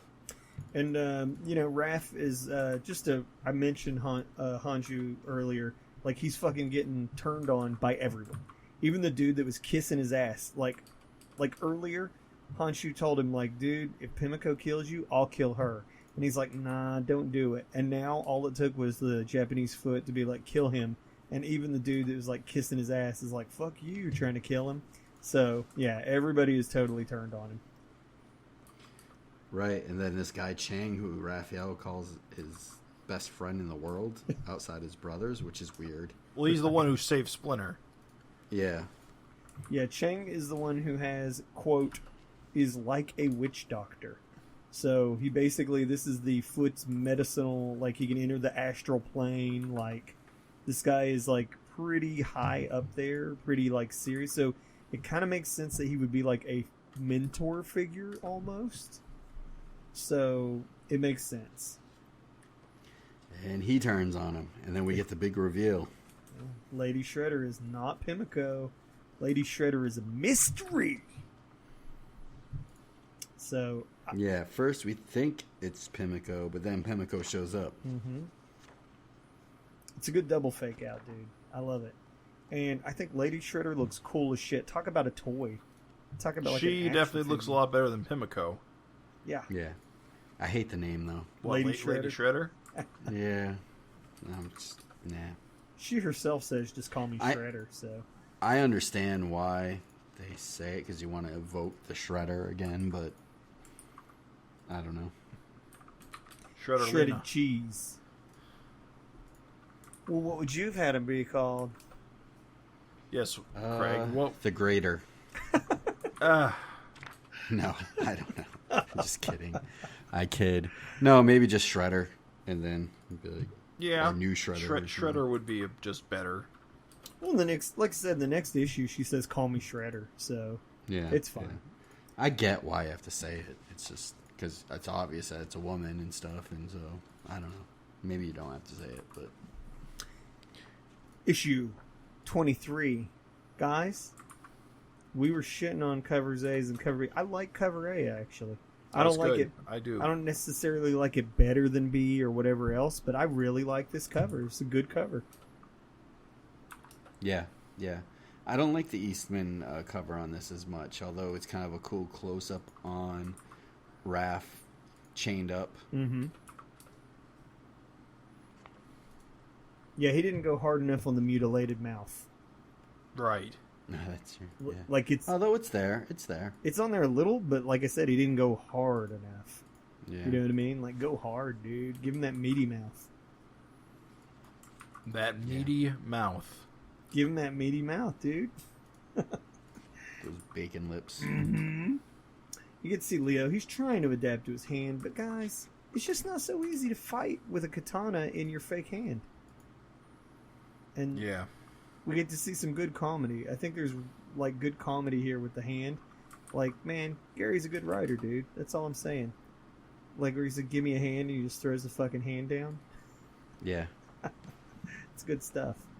But they're trying to get Dr. X a body like the ones that the Utrons were in when they very first appeared, where they pop into the abdominal cavity of these robots.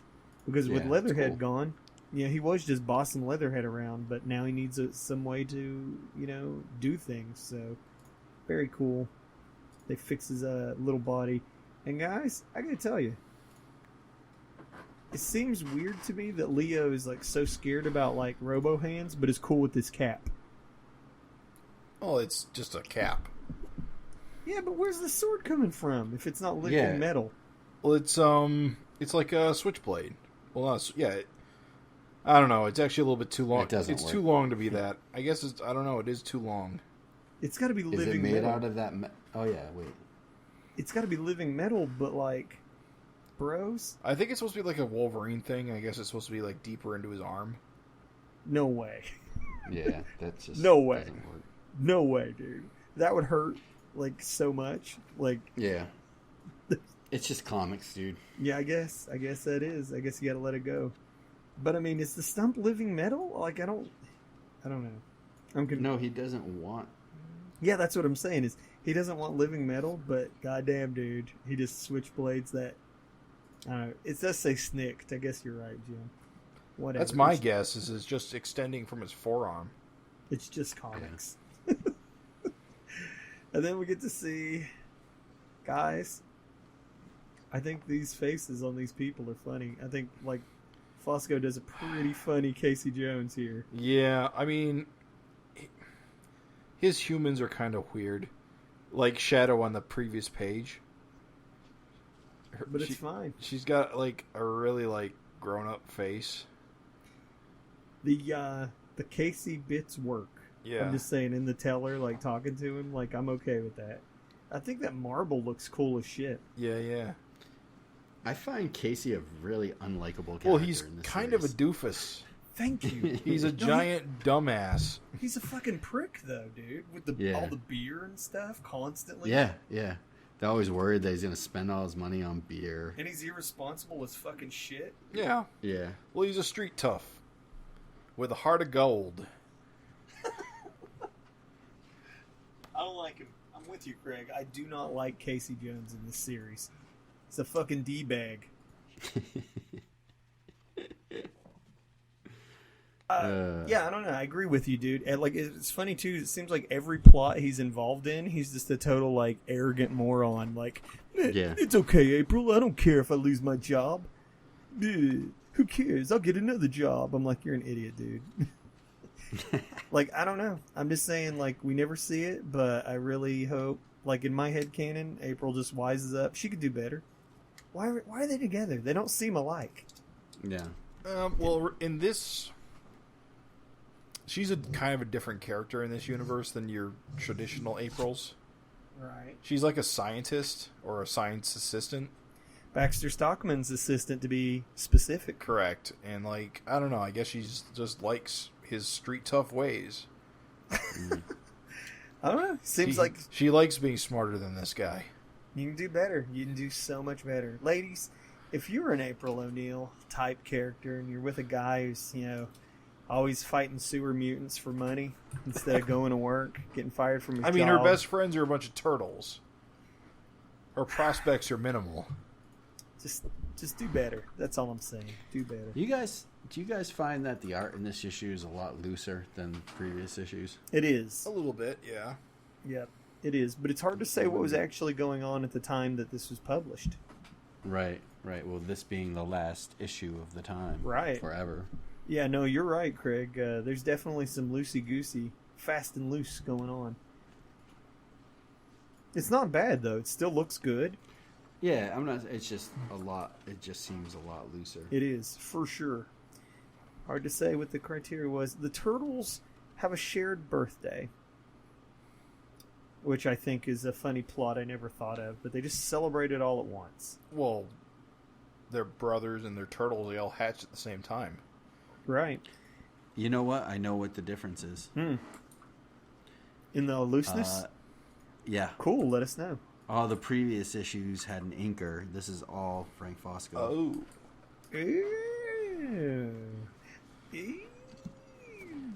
I know, like, the inkers must have changed, too, at some point, because it was Andrew Pepoy for a while. Mm-hmm. And now it looks like the issues we're looking at, like 21-22 is Mark Heike, Heike. But then I'm looking at the last issue, 23, and it just art Frank Fosco, no inker. Well, there you go, dude. Your art's gonna look different when you're inking yourself. Yeah. Cool, man. I'm glad you sleuthed it out. I want to hear those. I don't want to hear those readers coming off all condescending like. So they're having this birthday party. They're enjoying it. We get a nice little plot. I like this subplot. I like the idea of Mikey being a writer and April working with him. I like that. I like that subplot. Because Mikey, to be honest, everyone else is like getting their fucking arms cut off and becoming cyborgs and leading the Foot Clan. And it's kind of cool that Mikey's just like, hey, dude, I'm going to get a girlfriend. I'm going to write a book. I don't know. I like Michelangelo in this series. Yeah. And I also I feel like Gary is constantly having Donatello use his fucking living metal powers in awesome ways. Making duplicates of himself? Yes, dude. Isn't that cool as shit? Yeah, it's a cool idea. Yeah, I love it. I also like that Dr. X is literally a doctor. You see Splinter passing out. He didn't have time enough to wrap himself in foam cord. As person that got the first few Mirage issues, I didn't get the first few, but I was into some of the earlier stuff. Probably like third or fourth or fifth printings of the earlier stuff. Mm-hmm. And then I kind of stepped away. I got maybe a couple of issues in like the 20s and 30s. And then just kind of knew the Turtles mostly by the cartoon. Right. It is kind of cool to see this Dr. X character kind of as an ally of the Turtles, which is completely different than the cartoon. Oh, yeah. They were peaceful, dude. The Utrons were chill. They were cool as hell. Yeah. Yeah, comic Utrons. Krang was created almost exclusively for the cartoon. Right. Just to be a villain. But he had almost no similarities except the very superficial to the Utons. Yep. Which is cool because he looks like a villain. Yeah. And that's why they used him. Yeah, exactly. I mean, that was the whole subversion thing, is that the Utrons were on Earth doing experiments, and their mutagen was what mutated the Turtles. Yep. And so the Turtles found them out while they were investigating their origins, and they discovered they basically were a bunch of brains that were using human robot bodies. But then it ends up being that they're mostly benevolent, except for the fact they're just kind of like douchebags. They aren't evil, they're just kind of just worried about I themselves. don't know if you're remembering right. They were trapped, and they were only doing the stuff they were doing to get money to build the machine to go home. Oh, was that it? Yeah. That makes sense. Yeah, they weren't really douchebags. They weren't like doing like evil experiments. They were just trying to raise money to leave. But they always come across as kind of like very, what's the word? They're not the most... They're just cold. Yeah, they're kind of cold. They don't really... They don't harm humans intentionally, but they don't really care that much. Yeah. Later on, again, after this series, in Series 4, they do come to Earth and basically give humanity space travel. As like somebody had to do it. Yeah, it was like it's one of the better parts of like Series 4 is that like mankind makes contact with the Utrons and like they get like a they get like a trial run of like interacting with the rest of the universe. It's kind of fun. I enjoyed it. That's cool. That's where the sounds cool. Yeah, it's like that series is awesome. I really, really hope that IDW follows this up with a color version of that because I think that series needs to be read by more people. That was black and white yes. too. Can you imagine how shitty it would feel if like Aliens gave you a trial run and like you failed it? Oh yeah. Well, I guess you guys just don't talk to the rest of the universe ever again. And bye. Maybe we won't come kill you someday. Mankind just like, well, fuck everyone. Pimlico crashes the party and tells them, hey guys, look, Raph is fucking in trouble. And the thing is that like because she shows up, nobody's really sure why Splinter passed out. Don't worry, we'll get a little bit of that later, but just bookmark that. But Pimlico's showing up to be like, hey bros, check it out. She catches him up to speed on the whole Lady Shredder business and says, well, come save him if you want or not. Whatever, I'm going. I just thought I'd tell you. And so she takes off, and the boys take off with her. For my money, I really enjoy, the turtle throwing his little party hat down in anger. I love it. Yeah. I like it. I love the panel where she kind of whips the door open. Yeah. Great panel by Frank, and great coloring by Adam Gazowski. Again, foreground turtles kind of grayed out, just making Pimlico pop. They look cool. The inking there looks really cool. I like that. Oh, yeah. Absolutely. Almost Kirby-esque in a way. Absolutely. And, we were talking about Loose, but, like, dude, there's all kinds of good compositional shit. Like, the choice to have Raph, like, tied up between those, like, two, like, brick pillars, it's just a good visual. And so, Lady Shredder's decided that Raph must die. As you do. Mm-hmm. Usurper. His brothers, the other turtles. It is interesting that they do give Raph the choice to just become another rank and file foot. Mm-hmm. But, he's not into that. Just can't do it, dude. I love we get a cowabunga. We sure do, Raven. We sure do. I've been waiting. With bated breath. I don't know. How funny for 23 is issues. that thwack. It looks like someone just took a marker and kind of scribbled that in. Yeah, dude. Yeah. Thwack. It's all like shaky. Meanwhile, the Katang right down there on the shell looks like, flawless victory. I gotta say, Mikey's head looks really awkward in the Thwack panel. There's a coloring thing sort of going on where, like, the purple is on top of his beak. But, like, that purple's kind of like, at a glance, might make you think teeth. You know what I mean? Yeah. It fucks with you. Yeah, those aren't teeth, are they? That's like the top of his nose. Well, if you look at Donnie, the purple is his teeth. Right. But then you look over at Mikey, that's the top of his beak. I actually want to say that's a miscolor. Yeah. I think the colorist thought it was teeth when actually it's just lined out nose top. Ooh, we got you, Adam. We got you. Taking off a point. Mm-hmm. Sorry. Now, he didn't fix it in the trade, guys. Just fix it in the trade, that's all.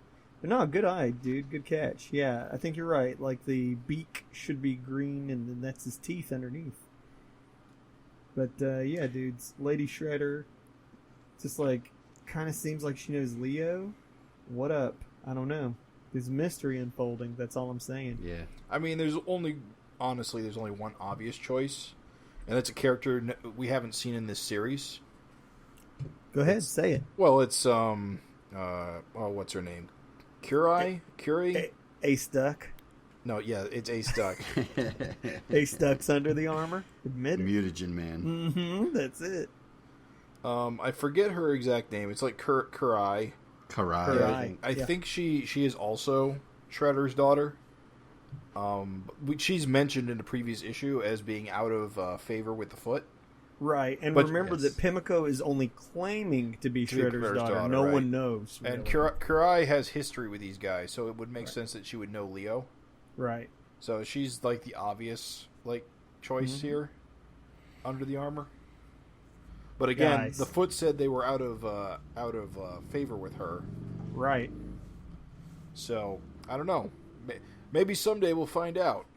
I don't think we will. Because, from what I understand, this is it. The series is canceled. Yep, canceled. Yeah, you're never going to know for 15 years. Can you imagine how bad that would hurt, dude? To get this old lady Shredder set up? I know you know. I feel so bad for you, dude. Can I ask you? We're all resigned to just. Can I ask you really, though? Know that it wouldn't end. What did you think at the time? Like, when you were reading it, you were just like, well, God damn it. Were you angry? Were you furious? Well, let's talk about it after we get to the last you're right. I did want to say that this talking bolt cutter gag is fucking hilarious, dude. Where he writes the "Hi Raph, how are you" in a little font. He's like, I can make the bolt cutters talk too. Hi Raph, how are you? Dude, that's so fucking funny. I laughed literally out loud. LOL, literally out loud when I read that sequence. So fucking funny, dude.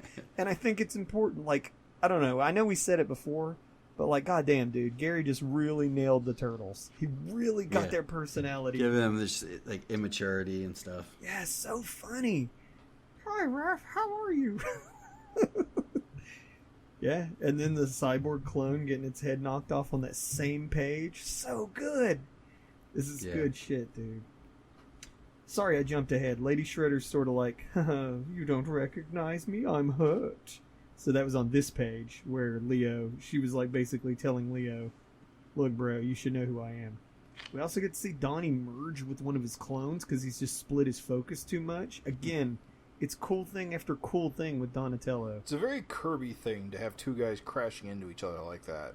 Right, to merge. Like, that's how they merge.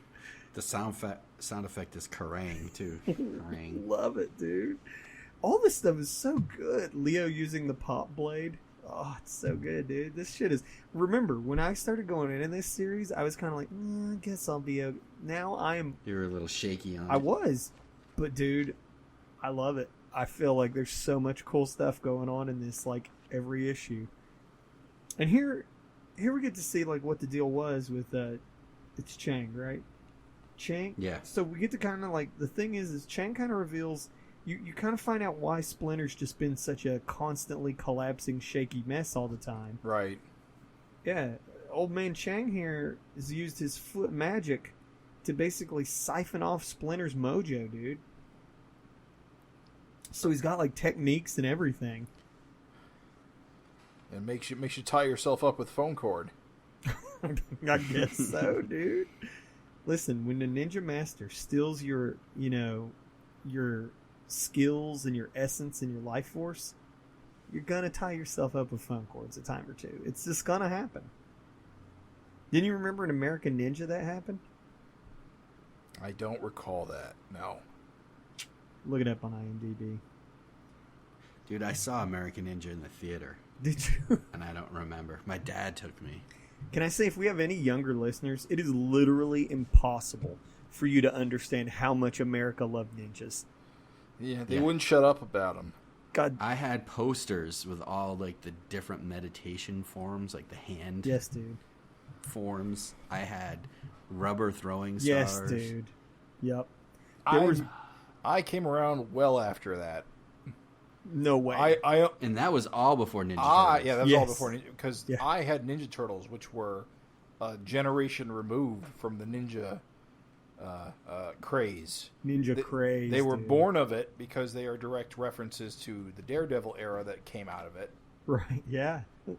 The hand. Yeah. Exactly. It's insane. Like you cannot understand how much Americans love ninjas, dude. Dude, Bruce Lee was pretty cool. American Ninja came out in '85, so that means I was 8 years old. That's nuts. And my dad, I remember, you could go to an R movie if you went with a parent. Yeah, was there like a second ninja wave? Because I know in the 70s there was the Kung Fu wave. No, dude, you know how long like the zombie wave has been going? Like just Right. the ninja wave went for fucking years and years. It did, okay. Yeah. So Jim, when you say you missed it, you didn't miss it. You just maybe didn't care about it as much because you lived it, dude. I mean, there was were a different ninja movie that you could rent every week. Really? All the time. I mean, there were a lot of ninjas in the 90s, but it felt like the craze had passed. These are all like canon movies. Although when Ninja Turtles hit, of course, you had a lot of imitators. Yeah. So. No, but I was just saying, like, I don't know. Can you go if a parent can a parent bring a kid to a rated R movie these days? Yeah. Technically, yeah. I didn't know. Although, no, restricted means restricted. I worked in a movie theater, and at least for the theater I worked at, as long as they had a guardian, they were okay. I see. And that was just my theater I worked at, but at that theater, yes. But I definitely went. Guess they're more at guidelines. 8 years old. Can you 8 imagine? years old? I didn't see an R-rated movie until like I was 16. Dude, I saw the Fly in the theater with my dad. My first R-rated movie was Broken Arrow. I'm such a sad sack. What year was the Fly? Had to be close to that. Craig, I bet you were freaking. 86. So I was 9, and I watched the Fly, and that scarred the shit out of me. I was gonna say, I bet you were freaking the fuck out, dude. It fucked me Just up. because of the creature effects. It was so gross. It still grosses me out. Yeah, he's ripping now. his face off and shit, gross. pulling his teeth out, vomiting on dudes and devouring them, and it's dogs getting mutilated. It's hardcore. Have you seen it, Jim? No.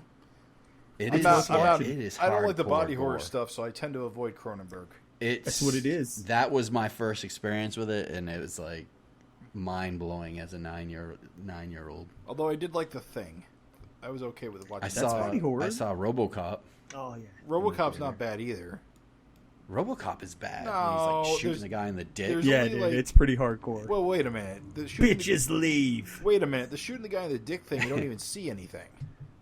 Yeah, but he shoots his arms and legs off. They just blow him apart until he's just a torso. Not, okay, how do I explain this? Murphy gets mutilated by guns. That's pretty hardcore.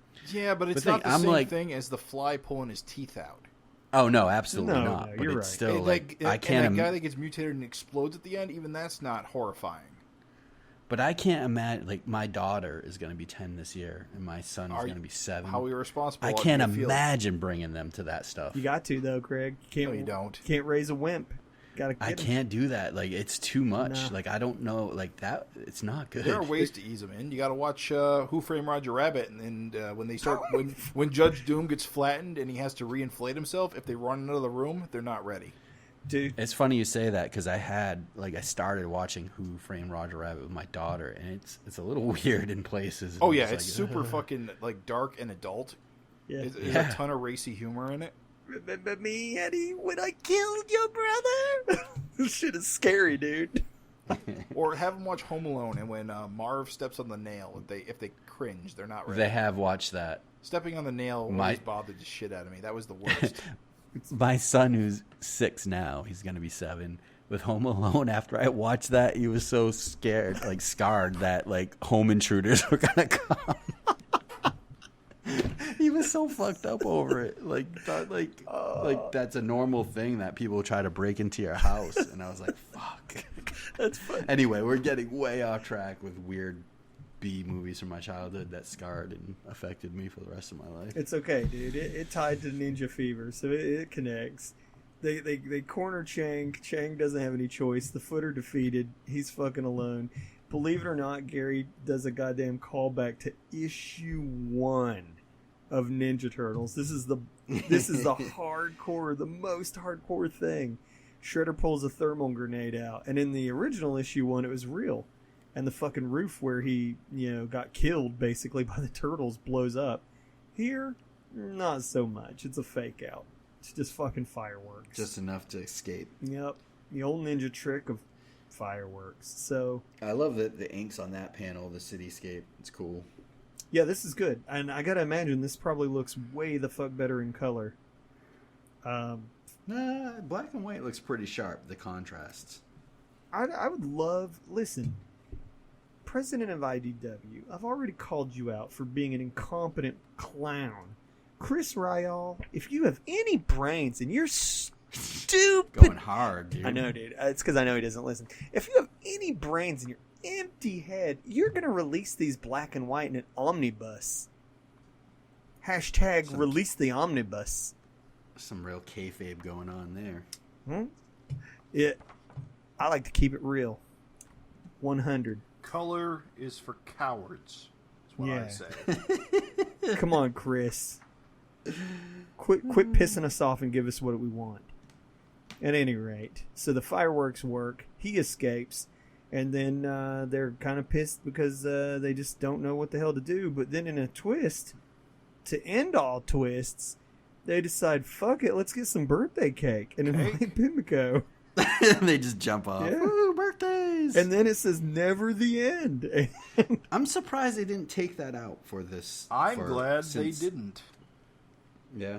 I actually, as a new reader... Why are you glad? Was a new reader, I like it. I think it's important to earmark the fact that this is where the series ended. Agree.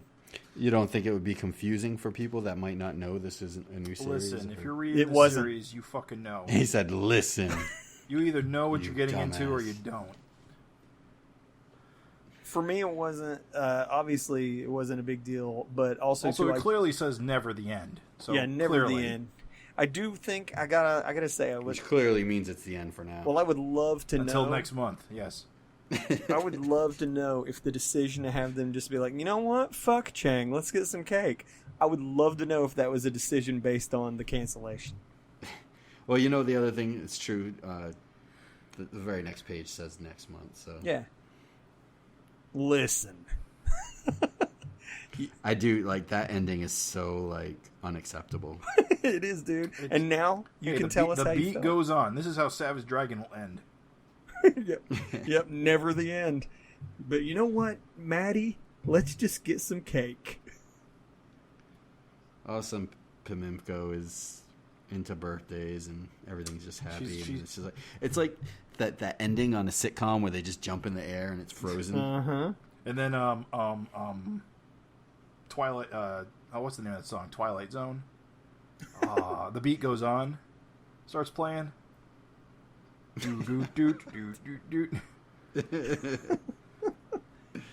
Guys, I would be very unsatisfied with this ending. So, I didn't buy this when it came out month to month. Right. I bought this afterwards, but not that far afterwards. Mm-hmm. But I bought them almost like all at once. I can't remember. I must have got them off eBay or collected them at the comic shops. But I mean, I got them early on when they were still like available and like easy to find and get. Right. And I just, being so disappointed in that ending and just thinking as the years went on, you know, of course, like, well, even just thinking then, like, we're never going to know how this ends. And it just, like, sucks to invest 23 issues of your time and not even get, like, it's one thing of it ending early and them just being able to wrap it up on the last issue. Right. It's another thing where it's kind of like, it doesn't feel wrapped up at all. No, and... You know, like, Lady Shredder, we'll never know. Like, what the fuck? Like... It's funny because, like, Gary didn't even try to wrap it up. He wasn't even like... I think in a way that's better. Because if he had tried to rush it in, like, the last second, I feel that it would be worse for it. I don't know. It clearly worked out. Yeah, I mean, it clearly worked out because we're... Now, looking back. But, like, goddamn, dude, it is... Think of the balls, the King Kong ding-dong, to just be like, you know what? I'm not going to wrap this up. Good luck.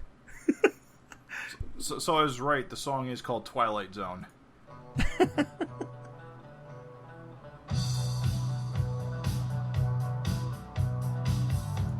That song.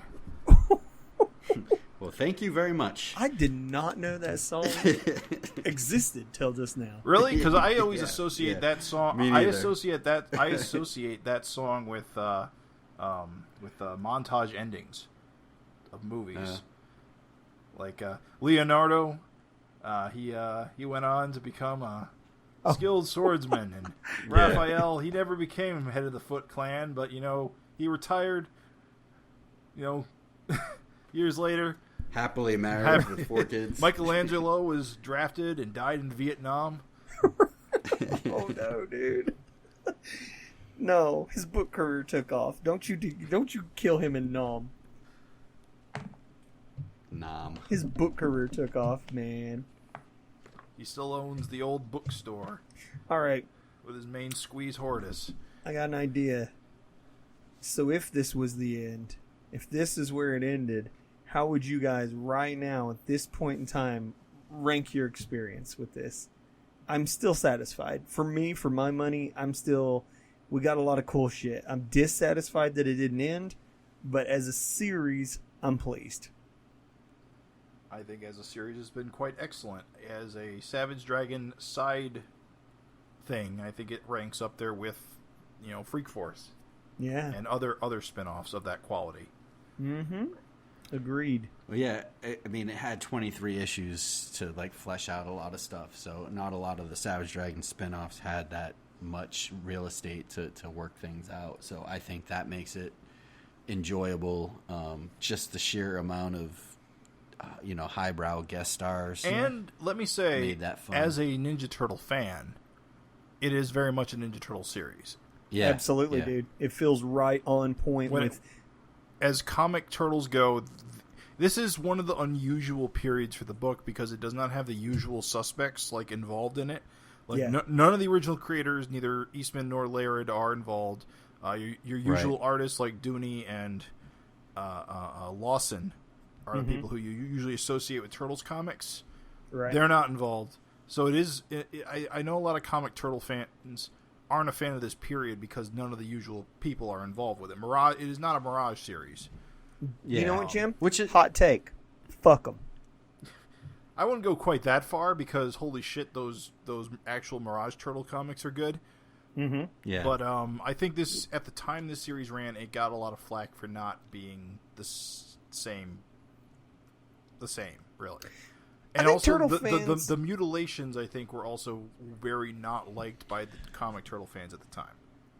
Yeah, but I think that, in past interviews we've done with Frank and Gary, it's they're never meant to, stay that way. Right. And people didn't give it time, and you don't want to rush things. And obviously, they're going to give Donatello his body back, and I'm sure they would find a way to return the other turtles back. So, it's comics, that's what happens. Right. When Volume 4 came out in 2001, that's when I started reading comic Turtles, by the way. My first Turtles comic was issue number 1 of Volume 4. Right. And this is considered Volume 3, Urban Volume Legends? 3, yes. Okay. Yes, the first... and Volume 2 is kind of an iffy volume because it's kind of short. But anyway... When Volume 4 came out, they basically ignored everything that happened during this, but they also did not contradict it. So, cool. The thing was, they just kind of did a time skip because they treat Ninja Turtles as a real time thing. So when the Turtles came back in 2001, they were no longer teenagers; they had been around since the 80s. That's cool. Yeah. So do they still consider this not? Well, here's canon? the crazy thing: now that it's complete. And although I don't know what the ending is, if it restores status quo, it's entirely probable that this can be restored to canon without any effort. Well, it's a cool kind of subtitle, too, to call it Urban Legends, because it's did this really happen or not? You know? Yeah. Cheeky. Yeah. And especially if, as we read these and it concludes and they're able to return the turtles kind of to their normal self, then it makes all the more sense. Ironically, series Volume 4 also basically, quote-unquote, mutilated each of the turtles. The funny thing there was that what happened was Leonardo, he didn't get mutilated so much as he got abducted at some point, so he wasn't around for a bunch of the later issues. But Weird. Raphael got bit by a vampire and turned into this giant hulking turtle. Okay. Donatello got shrunk down to 2 inches tall and had to drive around a robot body. Okay. And then Michelangelo also didn't get mutated, but he did get abducted by aliens and have adventures in space. It's just funny. Fandom is so funny. Like that's okay, but people I don't know that go series. crazy about I this love stuff. that series to death, but I don't think a lot of other people do. But I think it's mostly because It sounds fun as shit to me. You guys That's should read comics, it. man. It's so good. If you like this, you will love that. Let me tell you that much. Well, you were talking about like would. fandoms But- being so funny. It's not in Sorry, print. Jim. It's in- You finish up. I'll Sorry, bring I it was up. just going to say, but the problem is it's not in print. It's very difficult to find these issues. They had low print runs. How many issues does it run? Off the top of my head, I can't tell you, but it's like 30. Craig will have it in a week. That's not bad. Craig will have it in a No, week, dude. I can't spend much. I've been. This is a guy who got Bizarre Heroes in a day. He can do it. No, I He didn't. can do it. No, I didn't. It took me all COVID Well, to get all those. Volume 4 isn't the hard part to get a hold of. It's Tales of the Ninja Turtles Volume 2. Because that ran 70 issues.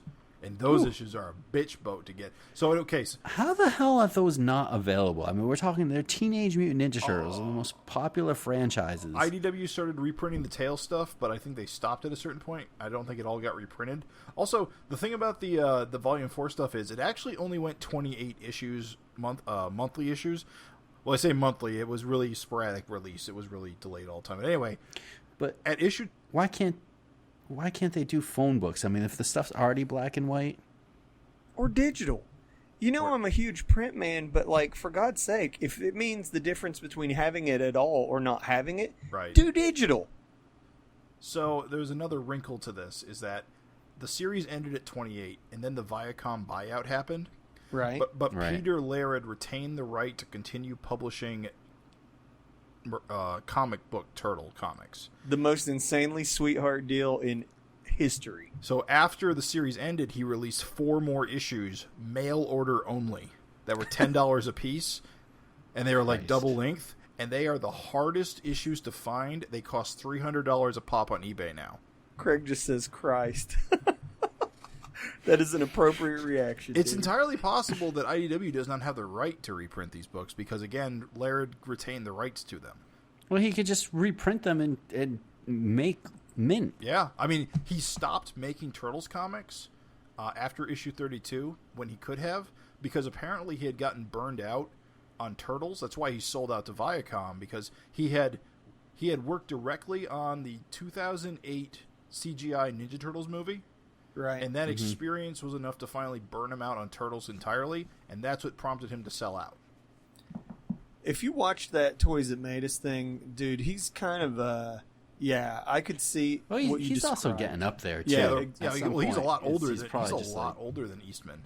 He is, dude. Yeah. And, like, what's... And Eastman's getting up there. I mean, he's no spring chicken either. I mean, he was young when he started this, Right. But, dude, Laird is like he's old. And so it's kind of like, I could see someone at that age just being like, fucking, I'm rich. But who cares? Between like 2001 and 2009, Mirage put out a shit ton of Turtles comics.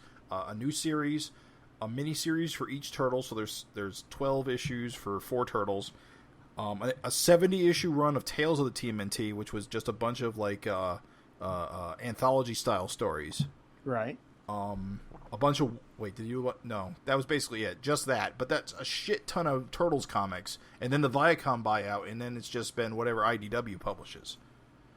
Yeah. It was so. Do you have all these I comics? bought all that stuff when it was, except for those last 4 Ninja Turtle issues, which The hell didn't you buy those? because they were mail order only and they were $10, and I was broke at the time. Oh, Jim. I know, right?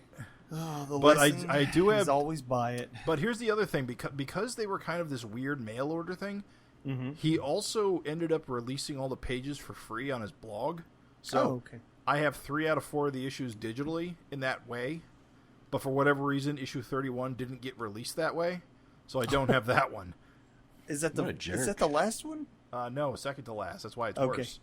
Oh, God damn, dude. Somebody's got to have it. I'll find it. If I really want it, I'm sure I can go get it. Can I just say I'm thankful that I never read Turtles comics? That sounds like a horrible end to things. And, we haven't got started yet on apparent. We'll get to it. I'll talk to you about this part off the air because it's just really esoteric. Okay. This Sorry, is not listeners. for fans. Sorry, listeners. This is not for you. I gotta say though, I do like the concept of the turtles. I love how fantastic it is and how it's just not ninjas and it's space and it's this. You know, it reminds me in ways of like a typical, like a similar Savage Dragon type thing where anything goes and that's fun. There's a lot of supporting cast and reoccurring characters. Yeah, and absolutely. villains that come back. Like, you know, I am surprised at myself that I don't collect Ninja Turtles. Turtles is a lot like Dragon in many respects. It comes from for a while, just creator-owned indie roots. The day it sold out was the most insane thing ever because you think it was heartbreaking for me. It was dude. Crazy. Why would you do this? Yeah, it was heartbreaking. Yeah, but like I said, it makes when you get to a certain age, it's like, well, you're going to keep doing it forever. Like he's ready probably to retire. Leave it to somebody in your family or something, dude. Like, well, I'm sure like his family is probably not artists or something, and the money he made, He I'm made sure like they'd rather $64 just have million that. on the sale or some shit. It set everyone for life. but he was rich already. That's true. But So it's kinda like, who cares? But it's relative because he, if I remember correctly from that toy episode, I don't think he was rich off of it. In fact, because Turtles have been largely, in many ways, dormant for a very long time. Right. Because the cartoons did okay, and that movie didn't do great at all, to be honest. The third movie sunk it. Oh, yeah, the third movie killed everything.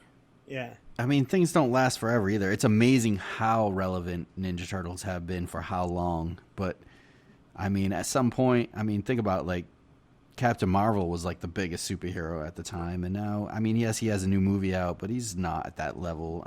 So it's like, do you cash out and make a mint, or do you gamble and, I just hate when indie creators, like, give Sell their out. properties to corporations. Yeah. Because never will a corporation care as much as an individual, period. yeah. Never. It will No, never be. it sucks, but it just comes down to money, honestly. Yeah. Because that's, it happens with microbreweries and beer. And, Oh, yeah. Every kind of aspect of business that, people are going to go, it's going to give them the most money, especially when they want to retire. And you can't It's blame just them for that. so unfortunate that the sequence of events always goes. Creator does it for a while, sells out. It continues for a while, fine. Then it doesn't do quite as well as it did the year before. So they start, like, things just start going downhill, and there's no incentive to, like, innovate. Once it's not making money for the stockholders. Right, exactly. Yeah. And then it becomes just another line on a portfolio. Exactly. It's kind of like, think of all the IP that is out there that's just, like, sitting around not doing shit for no reason. No reason.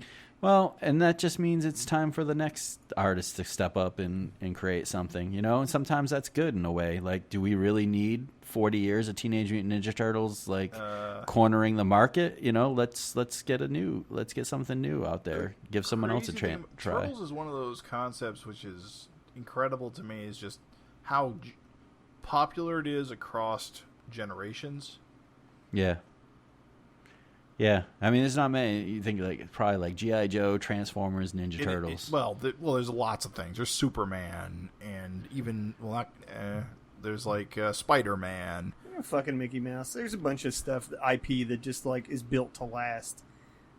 It's just Turtles is unique because it's creator owned. It didn't. But there's I even think like Saturday morning cartoons. There's a lot of stuff that was big, and like He-Man. It's the new kids don't give a shit about He-Man, but kids and yet still there are love. 2 He-Man based TV series. They're coming out on Netflix. Yeah, I was gonna say. They're coming out, but they're also. The people are going to be watching it are people like you and I, too. Maybe younger kids will get into She-Ra it. is very popular Yeah, I was going to say, teenagers and adults. She-Ra's a good exception to that. Yeah, but it's coming back as more of a, yes, kids like it now, but it hasn't been, how many years has it been since She-Ra was popular? They're just trying it out again. Ninja Turtles have never stopped being a Well, hit, just like that's Transformers, not just true. like G.I. Joe. They stopped being a hit in the mid-90s. That's why we got this series that we're talking about. Well, again, Yeah, and we're within I mean- we're in the lifespan of the original creator. Like, imagine if you were still alive when, like, fucking, the dudes that made Superman were alive. It wouldn't feel the same as it does now. And I wouldn't say it stopped being a hit. I mean, it got less popular. Still making like the action figures. Like the kids all like they still had Ninja Turtle parties. I mean, they weren't as popular. I mean, He-Man vanished. Like after that was done with our generation, it was gone for 20 years. Or She-Ra. They tried. They tried to do a Masters of the Universe. They've done a couple of they try every didn't couple. stick, though. Yeah, they don't stick, but they try. But I'm just saying, like Transformers and Ninja Turtles have just clicked with every generation since they were developed almost. Just because they have reinvention in their DNA. And I think that's the secret for these things with longevity is like, dude, there's so many different Transformers that like when you see a new Transformers, people don't go, it's just like you just know it's another Transformers. Same thing with Turtles. And I'm really surprised that Rise of the Teenage Mutant Ninja Turtles got canceled. Wait, it got canceled? Yeah, and it's it's goddamn incredible. It must have cost too much to make. Dude, it's what is that? The latest series. Turtles. The latest series. Yeah, and it's incredible. Like I'm telling you, the animation is off the fucking chart. I couldn't because I was like, I haven't been watching Turtles cartoons since the '80s, and I ignored this one. I was like, whatever, it's for a new generation. It's not for me, dude. People share Twitter clips of the fight scenes from that show, and they're like movie quality animation. It's insane. They're fucking crazy. It is. How good they are. It is. Yeah, it is. Oh yeah, I think I've seen that one. Unbelievably good. But it's also very different than all previous Ninja Turtles. Like its selling point is that it's highly remixed. Well, but this is the one. That's the one. Raph's got the Raph whole skull cap. Raph is huge with and he's huge. He's huge with the skull cap. He's got that one little fang that sticks out. I like. Yeah, one's like Donatello's tall and skinny, right? Yeah, or something. April's black and all kinds of things. And Splinter's kind of a goofball. Casey's a woman. Like, oh, he is. Yeah, Cassandra. I didn't know that. Cassandra Jones. Yeah, there you go. So this is, in my experience, the stuff with the most longevity is the stuff that can be remixed the most. Reinvention. Yeah.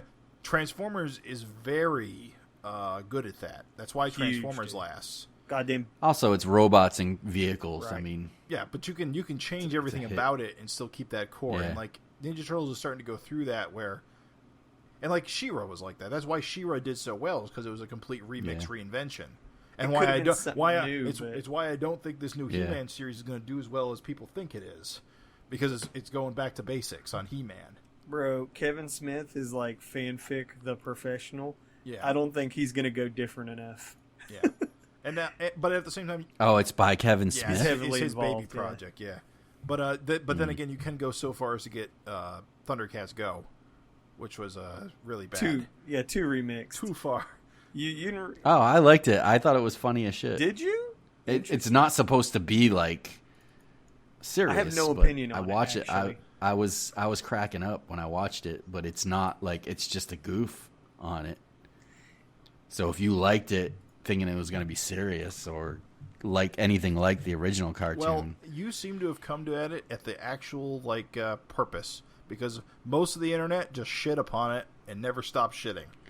Well, that's the thing with fanboys too. It's like, oh, you're making fun of my favorite that's thing. Also or the whatever. internet. It's just like, it's like we're adults now too. It's like we can just laugh at it. It's not supposed to be.